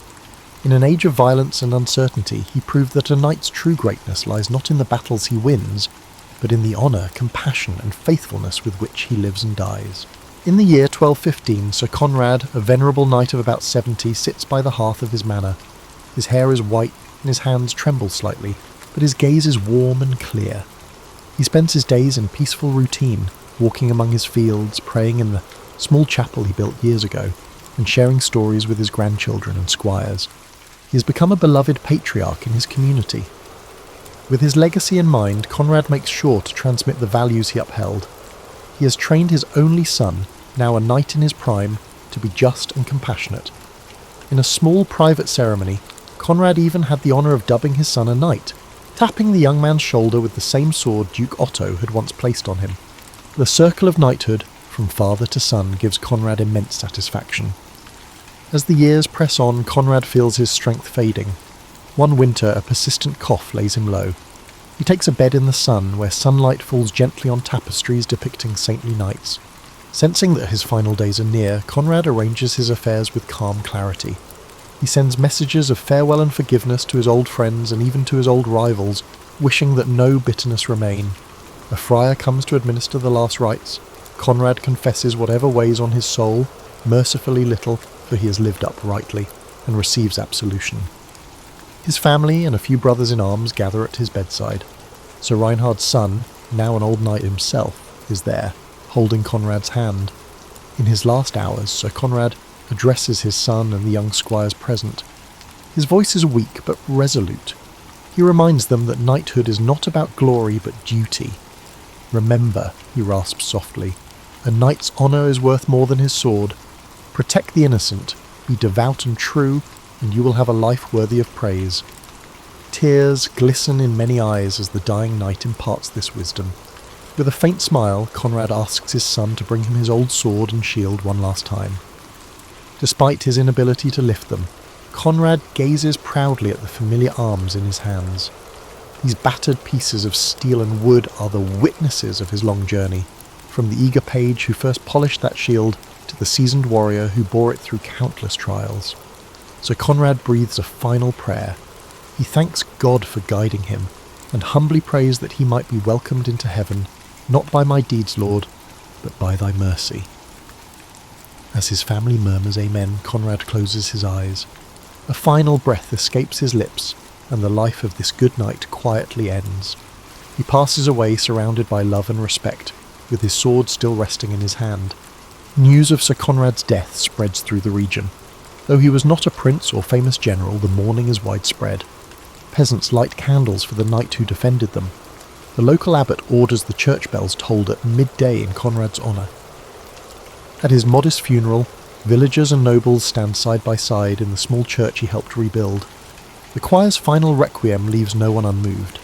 As is custom, Conrad's shield, emblazoned with his coat of arms, is hung high on a pillar inside the church to commemorate him. Those who attend the service whisper that the world feels poorer without Sir Conrad's steady presence. Yet his legacy lives on in the lives he touched. His son carries forward his lineage and his principles, governing their lands kindly. The squires trained under Conrad recall his teachings when they themselves face moral dilemmas. In taverns and great halls alike, minstrels sometimes sing a verse about Conrad the Constant, the gentle knight, who remained true from youth to old age. The tale of his life, full of hardship and triumph, doubt and faith, war and peace, becomes an example to others. Thus ends Sir Conrad's story. He journeyed from a bright-eyed page to an old knight full of wisdom, navigating a changing world without forsaking his ideals. In an age of violence and uncertainty, he proved that a knight's true greatness lies not in the battles he wins, but in the honour, compassion and faithfulness with which he lives and dies. Leonardo da Vinci was born on April 15, 1452, or 1452 by the Florentine calendar, 1452 to 1453 by modern reckoning, in the Tuscan hamlet of Anciano, near the town of Vinci. He came into a world undergoing seismic changes. Florence was a republic brimming with artistic energy, and Europe was on the cusp of the Renaissance's full flowering. His father, Ser Piero da Vinci, was a notary of moderate renown, while his mother, Caterina, is believed to have been a local woman of humble background. The boy's illegitimacy meant he was never part of the upper echelons, yet it freed him from certain constraints that might have shackled a legitimate son to family business. Even as a child, Leonardo is said to have displayed an intense curiosity, wandering fields and streams, sketching plants, small creatures, or swirling eddies in the water. At this time, many children in Tuscany received minimal formal education, but Leonardo's father recognised the boy's precocious mind. Records suggest that around age 14, Leonardo began an apprenticeship in Florence with Andrea del Verrocchio, a master known for sculpture, metalwork, and painting. The workshop bustled with talented pupils and assistants, forging a collaborative environment. Apprentices learned to prepare pigments, craft details, and replicate the master's style. Leonardo's innate knack for observation set him apart. His notebooks from that era, though mostly lost, would have contained anatomical sketches, mechanical doodles, and fleeting notes on geometry. While other students memorized standard forms, Leonardo probed the underlying structures, dissecting how limbs attached or how light refracted on glossy surfaces. An early turning point arrived when Verrocchio assigned him to paint a small angel in the corner of the Baptism of Christ. Legend has it that upon seeing Leonardo's contribution, Verrocchio felt overshadowed and vowed never to paint again. Though that story might be apocryphal, it underscores how swiftly Leonardo's skill gained recognition. He brought a fresh approach to shading, employing what we now call chiaroscuro to infuse figures with tangible volume. While older masters often used linear outlines, Leonardo blended tones so that forms emerged gracefully from shadow. Despite his promise, Leonardo's early years in Florence carried frustrations. Some commissions fizzled due to political upheavals or patron shifts. Eager to expand his reach, Leonardo sought new vistas. Around 1482, he journeyed to Milan, offering his services to Ludovico Sforza, the ruling duke. He wrote a letter extolling his engineering prowess, listing designs for bridges, cannons, and war machines, only concluding with a mention that he could paint. This detail reveals how Leonardo viewed himself, not merely an artist, but a multifaceted engineer who happened to paint. Sforza, intrigued by such potential, welcomed him. In Milan, Leonardo thrived. The ducal court was a centre of intellectual pursuits, blending politics, the arts, and emerging sciences. He tackled a massive equestrian statue project for Ludovico, intending to cast a colossal bronze horse to honour the duke's father. For years, Leonardo studied horses' musculature, sketched them in various gaits, and designed elaborate foundry techniques. Ultimately, political strife disrupted the project. French armies invaded, and the raw bronze allocated for the statue was repurposed into cannons. The uncompleted clay model became a casualty of war, shattered as Milan fell. This fiasco, however, did not dampen Leonardo's thirst for grand challenges. During his Milanese phase, Leonardo also produced The Virgin of the Rocks, a painting that showcased his mastery of atmospheric perspective. He experimented with layered glazes and gentle transitions, making the rocky grotto and figures radiate an otherworldly hush. Simultaneously, he furthered his anatomical investigations, dissecting animals to refine his knowledge of muscle groups. He documented swirling water patterns in the city's canals, studied the flight of birds, and toyed with the idea of a flying machine. Milan's environment gave him the space to roam intellectually, bridging artistry with scientific speculation in a manner rarely seen before. Yet these pursuits coexisted with real-world demands. The Sforza court needed fortifications, festival designs, and mechanical contraptions. Leonardo obliged, penning treatises on geometry, building stage sets for pageants, and engineering ephemeral wonders. Some found him eccentric, especially as he scribbled notes in mirror writing. Others recognised him as an inexhaustible thinker who might at any moment produce the next stroke of genius. By the late 15th century, Leonardo had established himself as a leading figure of the Renaissance, though his restless mind kept him pushing forward, always hungry for the next frontier of knowledge. Leonardo's life in Milan was bustling, yet destiny had other turns in store. In 1499, French forces under King Louis XII conquered Milan. The once powerful Sforza dynasty collapsed, leaving Leonardo and his patrons scrambling. With the city's patron gone, Leonardo lost his secure base. He departed Milan, travelling to Venice, then briefly to Mantua, carrying an uneven portfolio of half-finished commissions and a head brimming with experiments. The aftermath was a tumultuous period, marked by shifting alliances across Italy's city-states. In Mantua, the Marchioness Isabella d'Este welcomed him, seeking a portrait. She was a formidable patron, but Leonardo's restlessness prevailed. He quickly moved on, possibly uninterested in the standard portrait tasks. By the mid-1500s, he found his way back to Florence after 2 decades away. The city had changed. It was now under the sway of the Republican government, briefly influenced by the fiery preacher Savonarola. Tensions simmered, and art commissions had a new flavour, patriotic or moralistic. Yet Florence remembered Leonardo's early promise. He was invited to paint a major altarpiece, though negotiations stalled. Instead, he seized on a more prestigious assignment, a mural in the Palazzo della Signoria, the seat of Florence's government. This mural project, known as the Battle of Anghiari, was meant to commemorate a 1440 Florentine victory. Across town, Michelangelo was commissioned to do a different battle scene in the same hall. The city braced for a competition between 2 towering geniuses. Leonardo approached the mural with an experimental technique. He planned to use a wax-based paint to speed drying. He built a giant scaffold and devised advanced heating systems to help the paint set, but the innovation backfired. Parts of the mural dripped or refused to adhere. Despite partial success in depicting dramatic cavalry charges, the painting never reached its final form. Over time, the incomplete mural decayed or was covered by later renovations. Still, the surviving sketches and copies hint that it was a dynamic, swirling composition of men and horses locked in ferocious combat. During this same stretch, Leonardo painted the Mona Lisa, commissioned by Francesco del Giocondo for his wife, Lisa. It was initially a private portrait, yet Leonardo spent years refining it, working and reworking subtle glazes.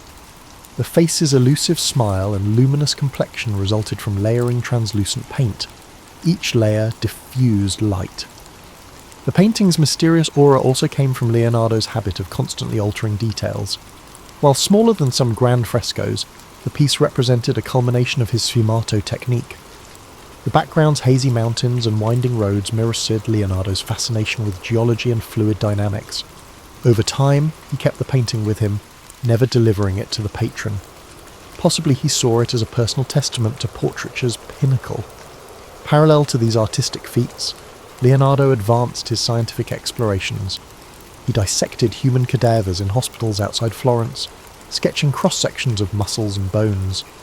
Though dissection was sensitive, certain hospitals allowed it for educational ends.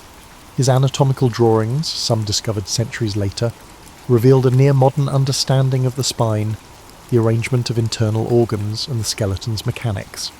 He planned an extensive treatise on anatomy, combining text with diagrammatic precision, anticipating the modern concept of illustrated medical textbooks. However, like many Leonardo projects, it was never formally published in his lifetime. Politics roiled again in 1503 to 1504 when Pisa threatened Florence. Leonardo contributed to engineering solutions, brainstorming ways to divert the Arno River to hamper Pisa's supply lines. He drafted canals, levees, and even considered flooding tactics. The plan was bold but faced practical obstacles in Tuscany's terrain. Although partially attempted, the scheme never fully materialised. The episodes highlight Leonardo's willingness to tackle large-scale engineering challenges, blending topographical studies with strategic insight. The lessons gleaned would echo in his future city planning sketches and water management designs. By 1506, French rule stabilised in Milan, opening the city once more. Long gone was Ludovico Sforza, but the new French governors beckoned Leonardo. Eager to revisit uncompleted ideas like the giant horse statue, he returned. Florence parted ways with him under a cloud of frustration as the Battle of Anghiari lingered unfinished. Yet Leonardo's departure signalled that loyalty to a single city was never his style. He roamed, following whichever environment let him chase multiple intellectual pursuits. In returning to Milan, he sought continuity for the scientific and artistic projects left behind a decade prior. Thus, by the mid-1500s, Leonardo had become an artist-engineer bridging city-states, forging a pattern of partial achievements and unfinished marvels. Some critics found him unreliable, an eternal tinkerer, yet few denied his brilliance. he left Florence having revolutionised portraiture and capturing ephemeral visual mysteries in the Mona Lisa, while also nearly revolutionising mural painting. The stage was set for further meanderings in Milan and eventually beyond, as Europe recognised him as a truly singular figure, a testament to the Renaissance's union of art and science. Leonardo's second stint in Milan began around 1506 under the patronage of Charles d'Amboise, the French governor. This time the city was controlled by the French crown, not the Sforza family. The environment was different, less personal loyalty, more bureaucratic oversight. But Leonardo's fame had grown. He was recognised as a Renaissance man, whose counsel was prized for everything from architecture to geometry. Some records indicate he was granted a workshop near the Porta Vercellina district, where he resumed anatomical, mechanical, and artistic endeavours. One ongoing obsession was the equestrian monument he had once planned for Ludovico Sforza. Though the bronze had been lost to war, Leonardo still dreamed of building the largest horse statue known. He refined the design, adjusting how a rearing stallion might balance on hind legs. He sketched innovative casting methods, hoping to circumvent earlier meltdown issues. However, the politics had shifted. With Ludovico deposed, the impetus for a Sforza memorial dissipated. Leonardo might have pitched the idea to the French administration, but it never crystallised. He remained resolute in exploring equine anatomy, capturing every sinew and tendon in fresh sketches. During this period, Leonardo welcomed a youthful apprentice named Francesco Melzi, who would become his most devoted disciple and eventual executor of his estate. Melzi, from a noble Milanese family, offered loyalty, scribing capabilities, and stable finances. He accompanied Leonardo on trips, helped organise notes, and became the master's confidant. The presence of a still or respectful apprentice might have provided Leonardo the continuity he'd long sought, especially after dealing with earlier assistants who sometimes parted on mixed terms. Meanwhile, glimpses of his scientific mania multiplied. He dissected more cadavers, filling notebooks with nuanced drawings of hearts, muscles, the bronchial system. Observing that heart valves directed blood flow, he speculated about circulation decades before William Harvey's formal discovery. He studied the vitreous humour in an ox's eye, investigating how images formed. While the Catholic Church mostly tolerated such dissections for medical progress, certain clergy frowned on it, so Leonardo often performed them discreetly or at night. Had he published these findings, he might have revolutionised medicine centuries earlier, but perfectionism and continuous revision meant his data stayed personal, locked in cramped notebooks and penned in a mirror script. In parallel, Leonardo authored treatises on flight. Fascinated by birds' wing structures, he dissected wings to decode the interplay of feathers. He built mechanical prototypes, ornithopters, aiming to replicate flapping flight. Though never tested on a large scale, these contraptions presaged modern aviation concepts. He recognised that pure flapping wouldn't suffice for human flight. He studied gliding surfaces, suspecting that air currents could keep a craft aloft. Yet the technology of the era, no engines or suitable materials, curbed these ambitions. Even so, the sketches reveal an acute understanding of aerodynamics.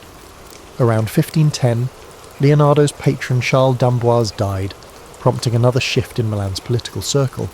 Still, the French King Louis XII valued Leonardo. Another momentous figure emerged. The newly ascendant Giuliano de' Medici, brother of Pope Leo X, invited Leonardo to return to the Florentine orbit or possibly move to Rome, where the papacy was fueling grand building projects. Leonardo, now in his late 50s, weighed these overtures carefully. The lure of Rome's architectural expansions and advanced scientific resources might prove irresistible. Eventually, around 1513, Leonardo departed Milan for Rome, with an entourage that included Melzi and some assistants. In Rome, under Pope Leo X, the artistic scene soared. Michelangelo and Raphael dominated the city's commissions, Sistine Chapel expansions, grand papal apartments. Leonardo expected a role in major architectural or hydraulic projects. Instead, he found himself overshadowed by younger rivals. Michelangelo, known for moody brilliance, had little patience for Leonardo's diversions, while Raphael's rising star enthralled the papal court. Leonardo was offered small tasks. For instance, The Pope asked him to devise mechanical amusements or stage designs, but no major papal commission emerged. Despite the frustration, Leonardo utilised Rome's libraries, continuing anatomical dissections. He took advantage of more cadaver supply from local hospitals. Some rumours suggest friction with the Vatican Curia, especially after a cardinal supposedly saw dismembered bodies in Leonardo's quarters. The environment felt stifling. He wrote letters implying that the papal circle favoured spectacle over more profound research. With insufficient official support for his large-scale experiments, Leonardo grew restless again. Yet he found fleeting satisfaction exploring the Belvedere Gardens, measuring ruins of ancient Roman structures. He studied geometry with scholars, exchanging ideas about perspective in the Ptolemaic universe. Perhaps a quieter dream to unify art and mathematics kept him going. Still, the unstoppable politics of Italy soon overshadowed local tasks. The shifting alliances in 1516 catapulted France into dominance once more. Francis I became king, eyeing Italy hungrily. For Leonardo, the swirling intrigue spelled an opportunity to pivot yet again. The next invitation from the French crown would beckon him across the Alps for what would become the final chapter of his life's remarkable journey. In 1516, King Francis I of France, a young monarch intrigued by art and technology, extended an invitation to Leonardo da Vinci. Tired of Roman politics and seeing limited scope for big projects there, Leonardo accepted. He travelled north, crossing the Alps at an advanced age, bearing precious paintings and volumes of notes, among them the Mona Lisa and likely St. John the Baptist. Francis offered him the manor house of Clos-Lucé, near the royal Château d'Amboise in the Loire Valley. This arrangement put Leonardo under royal patronage, granting him comfort and a platform for his creative urges. At Clos-Lucé, Leonardo enjoyed relative calm, gone were the fierce rivalries of Florence and the ephemeral commissions of Milan. Francis I often strolled over, discussing fortifications, canal systems, or mechanical contraptions. The king revered Leonardo as a living legend, a reservoir of Renaissance brilliance. The older man reciprocated with sketches of improved weaponry or designs for a grand palace. However, age and ill health limited the impetus for new large-scale ventures. Some accounts claim Leonardo tried to outline an ideal city for Francis, merging symmetrical layouts with efficient waterways, but no direct implementation followed. Amid this peaceful setting, Leonardo's health issues worsened. He wrote fewer lines in his notebooks, and his once dexterous hand might have trembled from possible strokes or nerve troubles, yet his mind remained inquisitive. He refined old anatomical drawings, re-examining them in the quiet orchard near his manor. Melzi, ever faithful, organised the piles of manuscripts, ensuring references to geometry, geology, optics, and anatomy didn't vanish into chaos. The older assistant Salai, who had begun as a teenage model with a mischievous streak, also lived there, though rumoured tensions occasionally flared between him and Melzi. A highlight of this period was visits by French courtiers who marvelled at the Mona Lisa. They admired her half-smile, rumoured to be a representation of intangible grace. Francis I himself is said to have purchased the painting directly from Leonardo, or inherited it after the artist's death, eventually placing it in Fontainebleau. Then it travelled to the Louvre centuries later. Another puzzle, St. John the Baptist, a moody, half-lit figure, pointing heavenward, also accompanied him to France. Its swirling hair and ambiguous expression invited speculation that it was a deeply personal reflection on spiritual transformation. Though slowed physically, Leonardo sometimes produced ephemeral amusements for the court. Francis might request a mechanical lion that roared, or a winged contraption to amuse guests. These ephemeral wonders were reminiscent of his younger days planning festivals for the Milanese dukes. In letters, watchers described him as gracious but occasionally melancholic, lamenting the ephemeral nature of grand projects he never completed. The once unstoppable polymath was contending with the reality that time was finite. He also penned reflections on theology, bridging Catholic doctrines with his own scientific viewpoint. While devout in belief, he had long championed rational inquiry, sometimes rattling clergy with statements about Earth's position or the universal laws of nature. In France, the monarchy had a slightly more flexible attitude toward intellectual exploration, so long as loyalty to church dogma wasn't overtly challenged. This gave Leonardo space to fuse spiritual musings with scientific wonder. A few cryptic lines in his notebooks hint that he believed the study of anatomy and nature only deepened reverence for a divine creator. Socially, the small circle at Clos Lucé was cosy. Francis I occasionally dined with Leonardo, absorbing tall tales from Italy's golden cities. Melzi recorded these dialogues, though few transcripts remain. Meanwhile, rumours circulated about Leonardo's final unseen manuscripts. Some believed he was penning a definitive treatise on flight or a universal theory of water currents. In truth, he likely polished segments of older notes rather than forging a single cohesive magnum opus. The scattered nature of his archive meant the future would discover his brilliance piecemeal. During the winter of 1518 to the 1519, Leonardo's condition deteriorated. Chronic arm pains, possibly from a stroke, forced him to rely heavily on Melzi for everyday tasks. Francis, hearing of the decline, visited more often, hoping for final insights from the master. Legend has it that the king was at Leonardo's side as he passed on May 2nd, 1519. While romanticised accounts depict Leonardo dying in Francis's arms, the historical veracity is uncertain. Still, the bond between them was genuine, a deep mutual respect between an ageing Renaissance titan and a monarch hungry for cultural ascendancy. Thus ended Leonardo's mortal journey far from the Tuscan hills of his birth, in a French manor brightened by orchard blooms. This final French chapter was quieter, reflective, yet still brimming with sparks of creativity. From building ephemeral mechanical lions to preserving the greatest paintings humankind had known, Leonardo's culminating years embodied a spirit that refused to go dim. He might not have erected a final monument, but he left behind a personal realm of knowledge-bridging art, science, and imagination, a legacy that would endure for centuries to come. In the immediate aftermath of Leonardo da Vinci dying, the question arose, what would become of his manuscripts and personal effects? According to some accounts, Francesco Melzi emerged as the designated heir, entrusted with safeguarding the thousands of pages brimming with sketches, notes and drafts.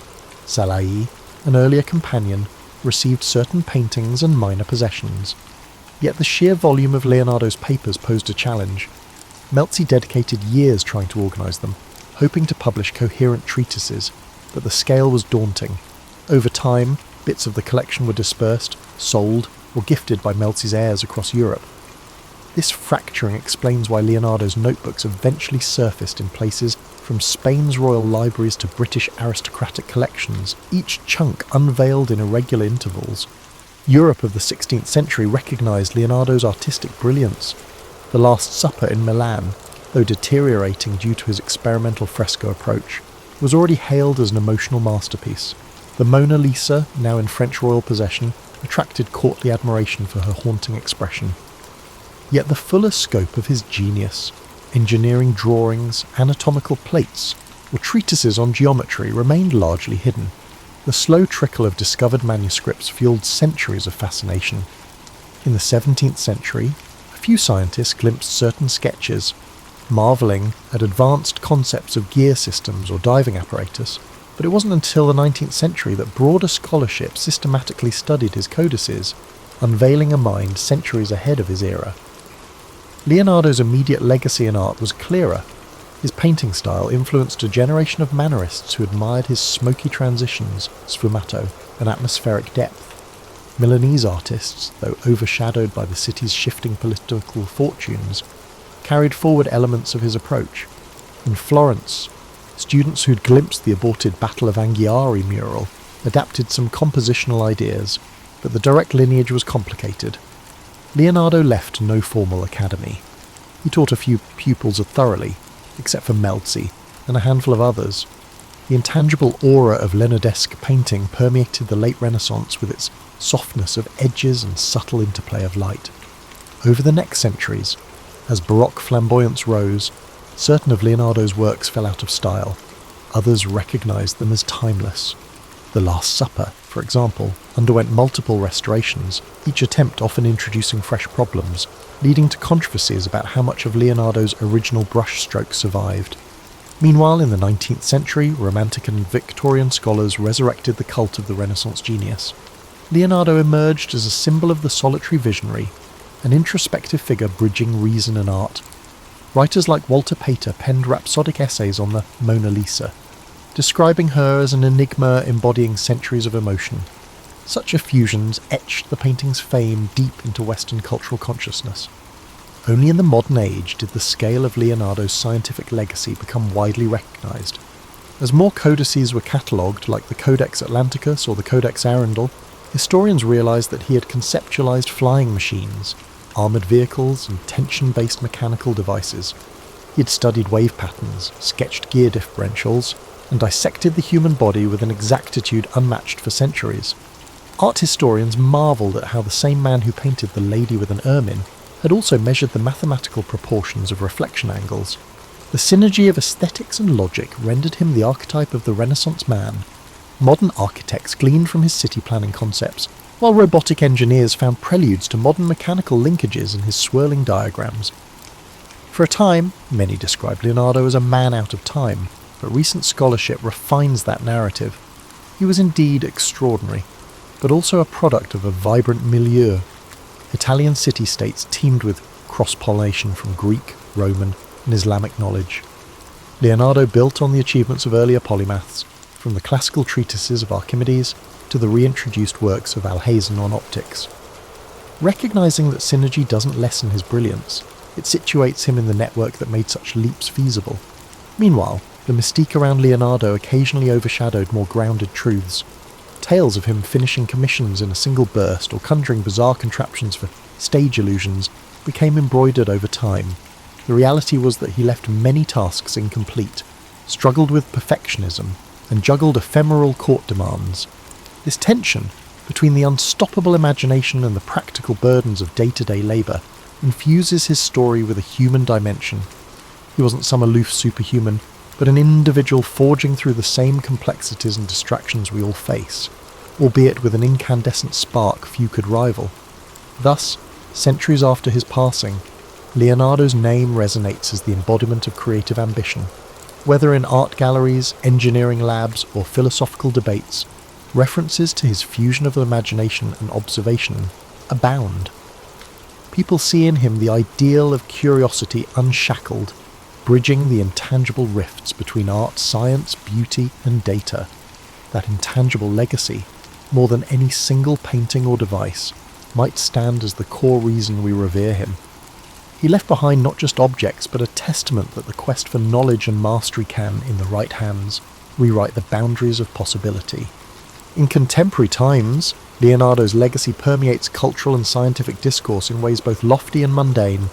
The Mona Lisa has become a pop icon, reproduced endlessly on posters and novelty items, its wry smile fueling conspiracy theories about hidden identities or coded messages. Meanwhile, The Last Supper continues to captivate pilgrims and tourists in Milan, though advanced ticket reservations are required to see the heavily conserved mural. Documentaries dissect each brushstroke, offering competing theories about cryptic symbolism in the arrangement of bread loaves or apostolic gestures. Beyond these famous works, Leonardo's name adorns everything from children's educational kits about invention to NASA references to lunar craters named in his honour. Tech innovators sometimes cite him as a paragon of design thinking, bridging aesthetics and function. The phrase Leonardo-like mind denotes someone unbound by a single domain. Museums stage blockbuster exhibitions, assembling scattered folios of his codices under one roof. Visitors queue for hours to glimpse the delicate sketches of a fetus in utero or a swirling aerial screw. In such gatherings, viewers witness the raw lines of a man who wrestled with nature's secrets on scraps of paper, unknowing they'd be revered centuries later. Yet the question arises, what would Leonardo have done with modern resources? Some imagine him thriving in an era of 3D printers and digital imaging, or leading biotech startups. Others caution that the intangible synergy of Renaissance Italy, a world open to invention, but also bound by craft traditions, shaped him. A modern environment might hamper that slow, observational approach. He thrived in a realm where forging your pigments and dissecting cadavers in candlelit corners built a holistic sense of wonder. Today's rapid data flow might overshadow the meticulous wonder that fueled his slow revelations. Scholars continue analysing Leonardo's notebooks for overlooked insights. One might find a newly deciphered margin note revealing how he planned water-lifting devices for farmland irrigation. Another might unearth a fragment referencing a missing treatise on mirror making. Each fresh revelation underscores how incomplete our knowledge remains. Because his notebooks were so scattered, lines vanish into private collections, sometimes re-emerging at auction houses with $1 million price tags. Bill Gates famously purchased the Codex Leicester in 1994, digitizing pages for public curiosity. This interplay of private ownership and public thirst for knowledge epitomizes Leonardo's enduring mystique. One dimension of modern interest focuses on Leonardo's personal life. The few references to intimate relationships or sexuality remain ambiguous. Some interpret his heavy focus on male assistants as indicative of hidden personal aspects. Others see no direct evidence of romance in his notes.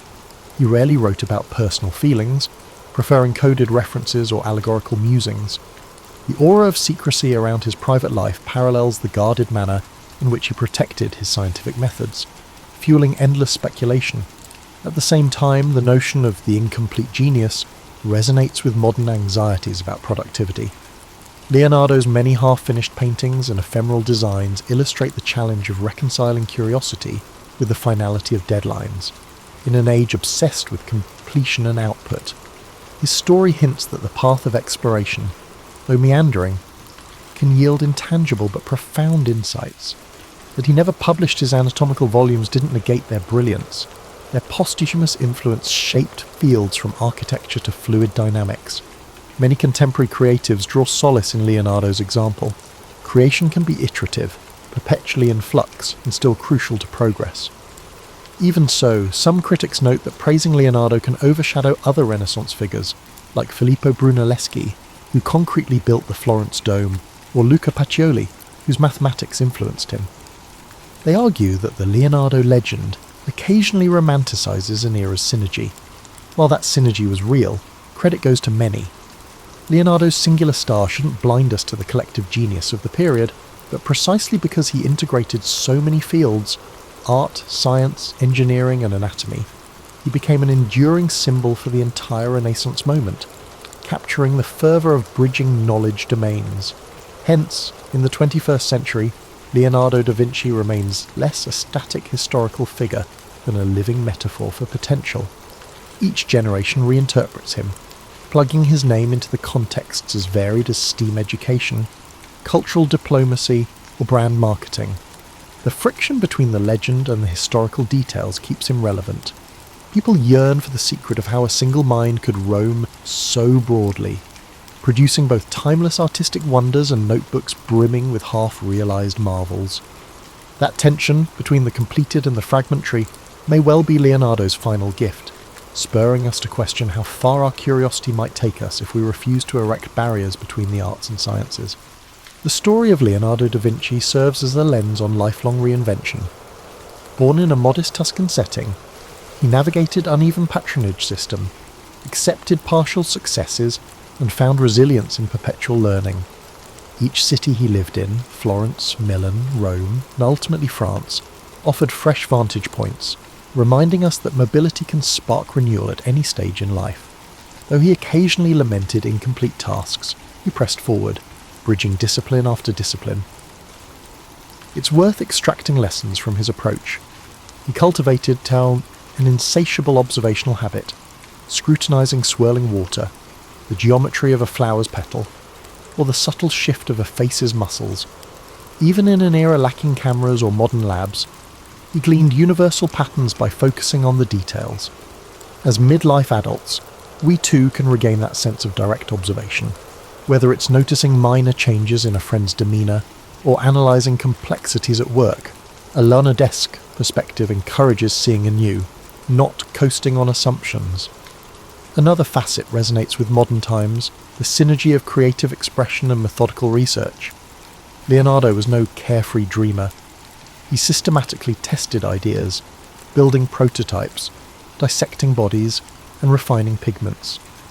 He let imagination drive him, but insisted on verifying theories with experiments. For those in middle adulthood, managing teams, families, or personal projects, balancing vision with practicality is an art. Leonardo's notebooks bristle with microfailures, a water-lifting device that jammed, a mural technique that peeled, yet each misstep taught him something. This iterative mindset fosters resilience and yields deeper expertise. Moreover, Leonardo's story underscores the role of collaboration. He soared highest not in isolation, but in synergy with patrons, mentors, and assistants. The Sforza and French courts gave him resources to dream big. Skilled workshop members helped realise or test concepts. Even his competition with Michelangelo and Raphael, albeit fraught with tension, catalysed fresh impetus. In present life, synergy across skill sets can amplify outcomes. We see parallels in cross-functional corporate teams or community coalitions that blend varied talents to achieve breakthroughs. However, we also need to address the negative aspect, the eerie feeling of unrealised potential. Many of Leonardo's grand designs, such as the Sforza horse or the treatise on flight, remained incomplete. Some might interpret him as a cautionary tale about perfectionism. Indeed, he sometimes spent years layering glazes on a single painting or rewriting the same mechanical design. For busy modern adults, it can be a nudge to find closure. Not every idea demands indefinite polishing. Finishing and sharing can unlock new phases of growth. Still, Leonardo's incomplete wonders also remind us that partial efforts can spark future revolutions, even if we ourselves never see them fully bloom. His final years in the French court also highlight that one can remain relevant even in advanced age, by building a lifelong reputation for innovation. He found fresh patrons who treasured his wisdom. He might not have executed large public works then, but he contributed to strategic discussions and shaped cultural enrichment at the French court. Similarly, for those transitioning out of intense early career phases, there's a reminder that mentorship, idea sharing, or specialised consultancy can be equally impactful. Leonardo's twilight wasn't about retirement in a quiet sense, but about integrating decades of experience into a culminating sphere. Another essential angle is how Leonardo balanced religious sentiments with rational inquiry, deeply respectful of Christian doctrine. He never let dogma quell his questions about nature's mechanisms. He believed understanding creation's intricacies honoured the Creator. In an era where faith and science sometimes clashed, he navigated a personal path, for a modern audience frequently contending with polarised debates. Leonardo's outlook offers a model. Rational exploration can coexist with spiritual depth, each fueling gratitude for existence's marvels. Ultimately, the life of Leonardo da Vinci stands as an emblem of boundless curiosity, bridging disciplines that many treat as separate. He embraced incremental knowledge, acknowledging that each discovery planted the seeds for further mysteries. His notebook, though scattered and partial, reveal a mind enthralled by the interplay of form, motion, and cosmic design. 5 centuries on, we still glean from him the power of wonder, the value of dogged experimentation, and the humility to accept that mastery is a continual journey, never fully complete. In a world that yearns for innovation and empathy, he remains a shining example of what a single human can accomplish when guided by the persistent awe at the world's complexities, and that, perhaps, is Leonardo's ultimate gift, to remind us that even the simplest observation, like a swirl of water in a basin, can unravel entire universes of insight if we only dare to look closely enough. Aristotle's story begins over 2,000 years ago, in 384 BCE, in the ancient city of Stagira, located in northern Greece. Born to a physician named Nicomachus and his wife Phaestis, Aristotle came into the world surrounded by a mix of science, medicine, and tradition. His father's role as the physician to the royal court of Macedon meant that Aristotle grew up in an environment deeply rooted in observation, inquiry, and the natural sciences. Even as a child, he showed a curious and inquisitive nature, traits that would come to define his life and work. However, Aristotle's early life was not without hardship. His parents passed away when he was still a boy, leaving him orphaned at a young age. Despite this loss, he was taken in by a guardian and received an education that emphasized both discipline and exploration. His early exposure to the workings of the natural world, combined with the structured environment of his upbringing, set the stage for his intellectual journey. At the age of 17, Aristotle travelled to Athens, the intellectual and cultural centre of the ancient world. There, he enrolled in Plato's Academy, a prestigious school founded by the renowned philosopher Plato. Aristotle quickly distinguished himself as a brilliant student, one whose mind seemed boundless in its capacity for inquiry. For 20 years he studied under Plato, immersing himself in philosophy, mathematics, and the natural sciences. Though Aristotle greatly admired Plato, he did not always agree with his teacher's ideas. While Plato focused on the realm of ideal forms, Aristotle's mind was drawn to the tangible, the observable, and the concrete. He believed that understanding the world required examining it directly, through observation and experience. This difference in approach would later define Aristotle's own philosophy, setting it apart from that of his mentor. After Plato's death, Aristotle left Athens and began a period of travel and teaching. He journeyed across the Greek world, sharing his knowledge and expanding his understanding of different cultures and environments. During this time, he also married a woman named Pythias, with whom he would have a daughter. His travels brought him to the court of King Philip II of Macedon, where he was tasked with an extraordinary responsibility, tutoring the young prince, Alexander, who would later become known as Alexander the Great. Aristotle's influence on Alexander was profound. While the prince was destined for military conquest and political leadership, Aristotle introduced him to the worlds of philosophy, science, and ethics. He encouraged Alexander to think critically and to approach his rule with wisdom and fairness. Though their paths would eventually diverge, the relationship between teacher and student left a lasting impact on both. In 335 BCE, Aristotle returned to Athens and established his own school, the Lyceum. The Lyceum was more than just a place of learning. It was a community of thinkers and scholars dedicated to exploring every aspect of the world. Aristotle and his students walked the grounds of the Lyceum, engaging in discussions that range from biology and physics to ethics and politics. These peripatetic discussions, as they were called, became a hallmark of Aristotle's teaching style. Aristotle's curiosity knew no bounds. He sought to understand the world in its entirety, cataloguing plants and animals, studying the stars, and analysing human behaviour. His work was both broad and detailed, reflecting his belief that knowledge was interconnected. To Aristotle, understanding one aspect of the world helped illuminate the others. His contributions to philosophy were groundbreaking. Aristotle developed a system of logic that laid the foundation for scientific inquiry. He believed that knowledge could be built through observation, reasoning, and experimentation. This approach contrasted with the purely theoretical methods of his predecessors, and it marked the beginning of a more empirical way of thinking that would influence science for centuries to come. Aristotle's writings covered nearly every subject imaginable. He explored metaphysics, examining the nature of existence and reality. He wrote extensively on ethics, proposing that the goal of life was to achieve eudaimonia, or flourishing through the cultivation of virtue. In politics, he analysed the structures of government and society, emphasising the importance of balance and justice.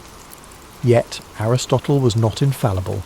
Like all thinkers of his time, his work was shaped by the cultural and historical context in which he lived.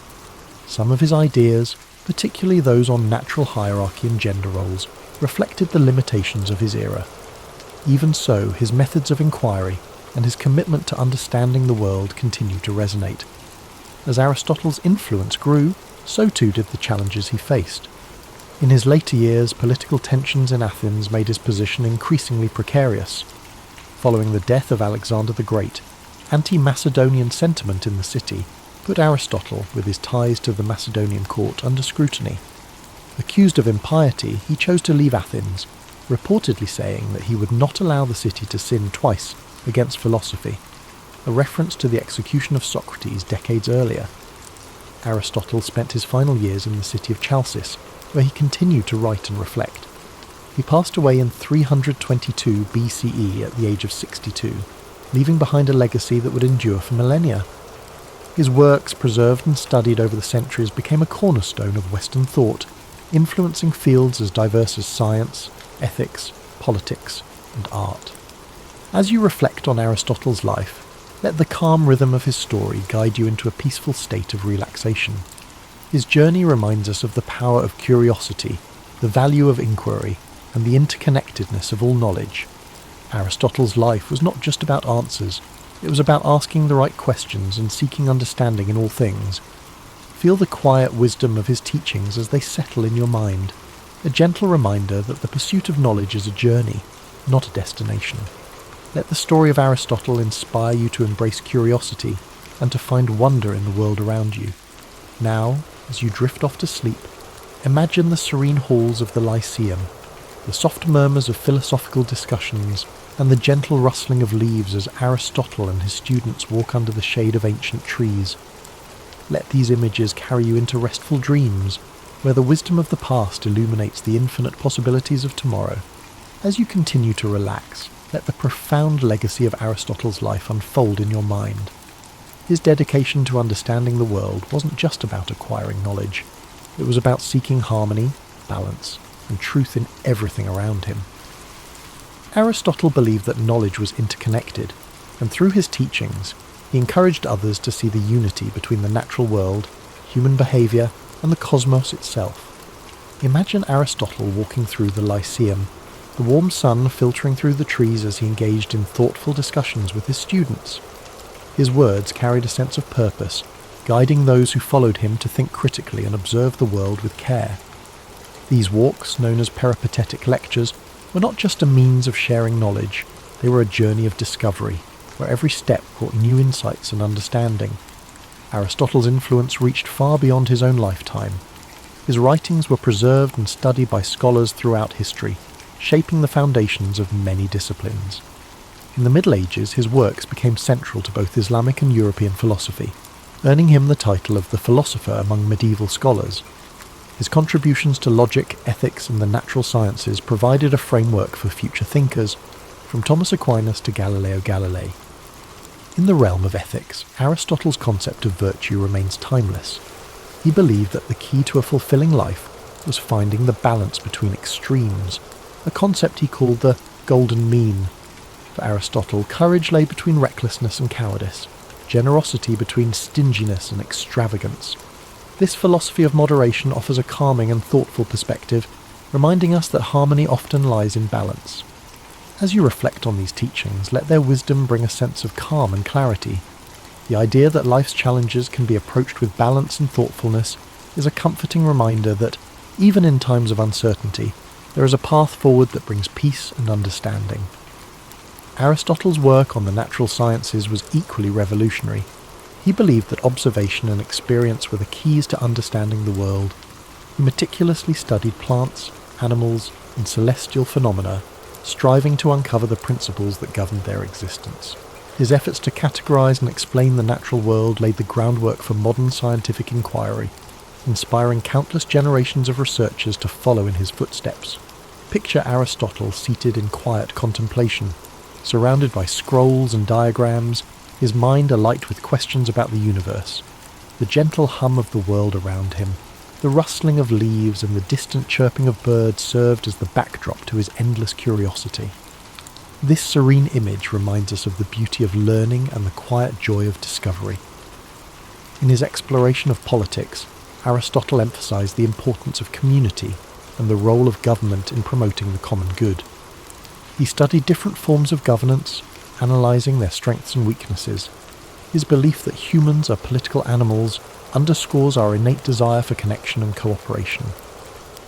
Aristotle's insights into the nature of society encourage us to think deeply about the ways we interact with one another and the systems we create to support our collective well-being.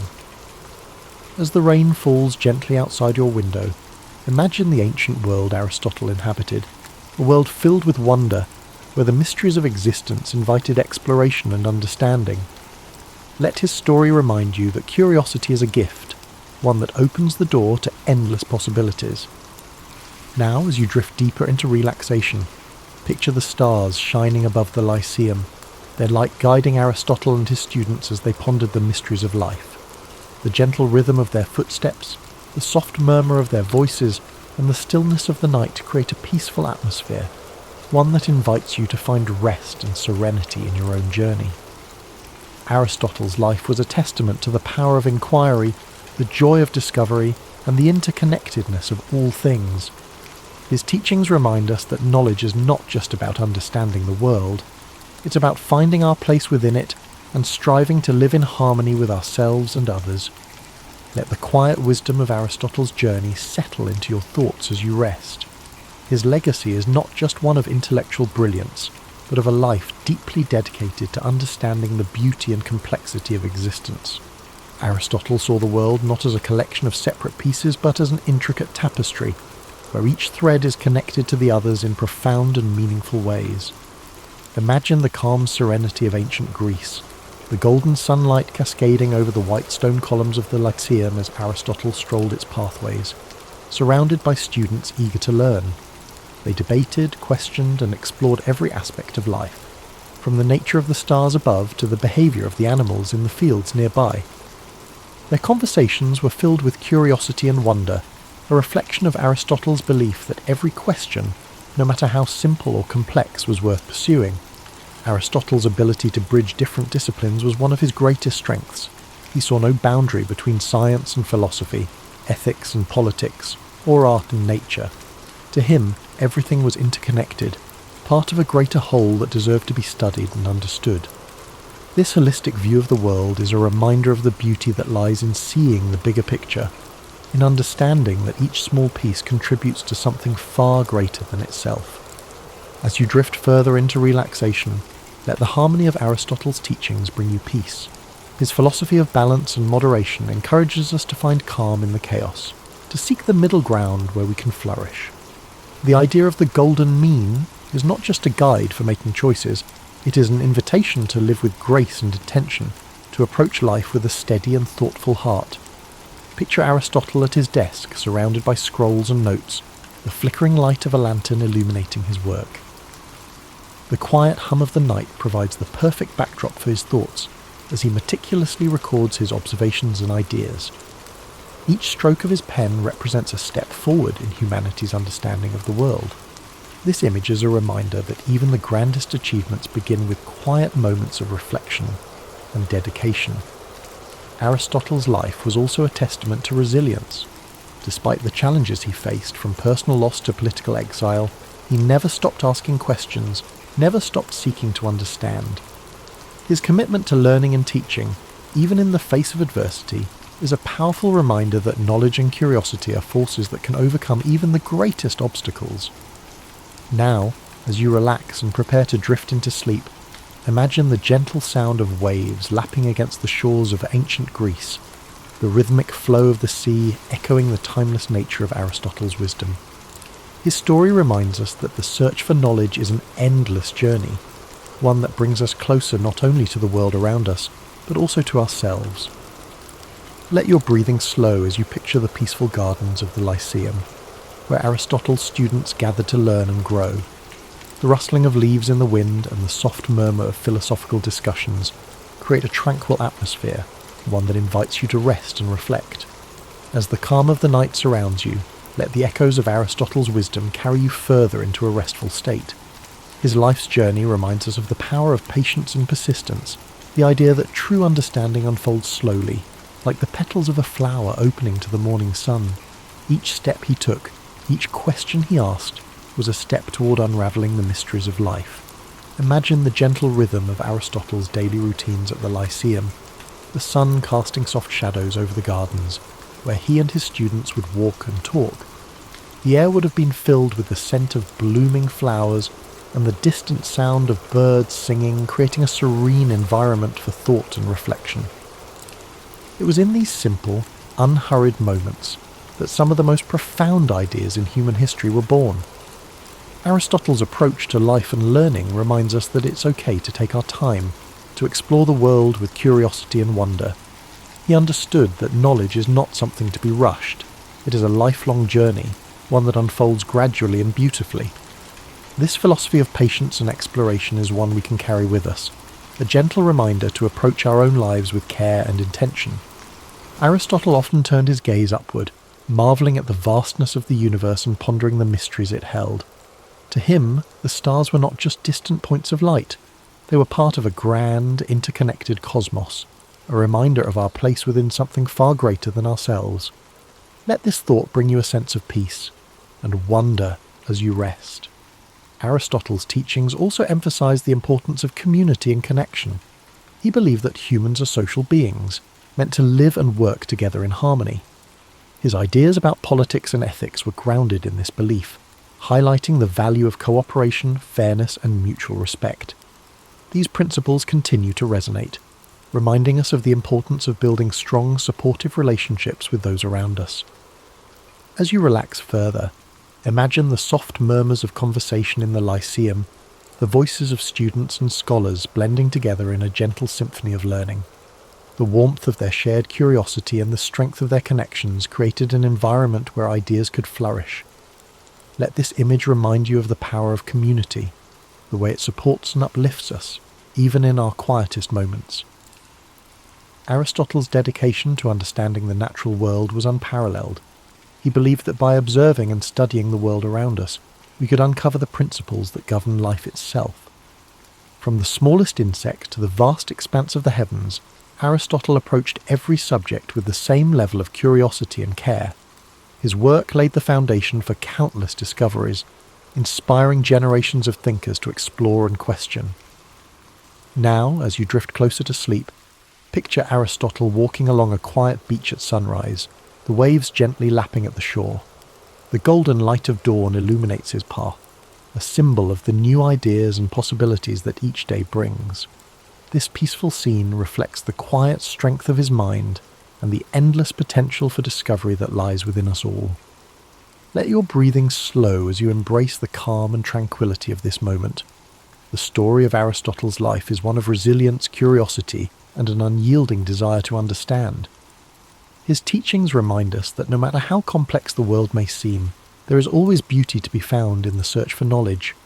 As you fall into a deep, restful sleep, let the timeless wisdom of Aristotle's journey inspire your dreams.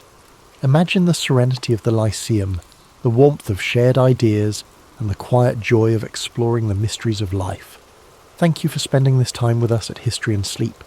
May your dreams be peaceful and filled with wonder. Sweet dreams, and we look forward to seeing you again soon.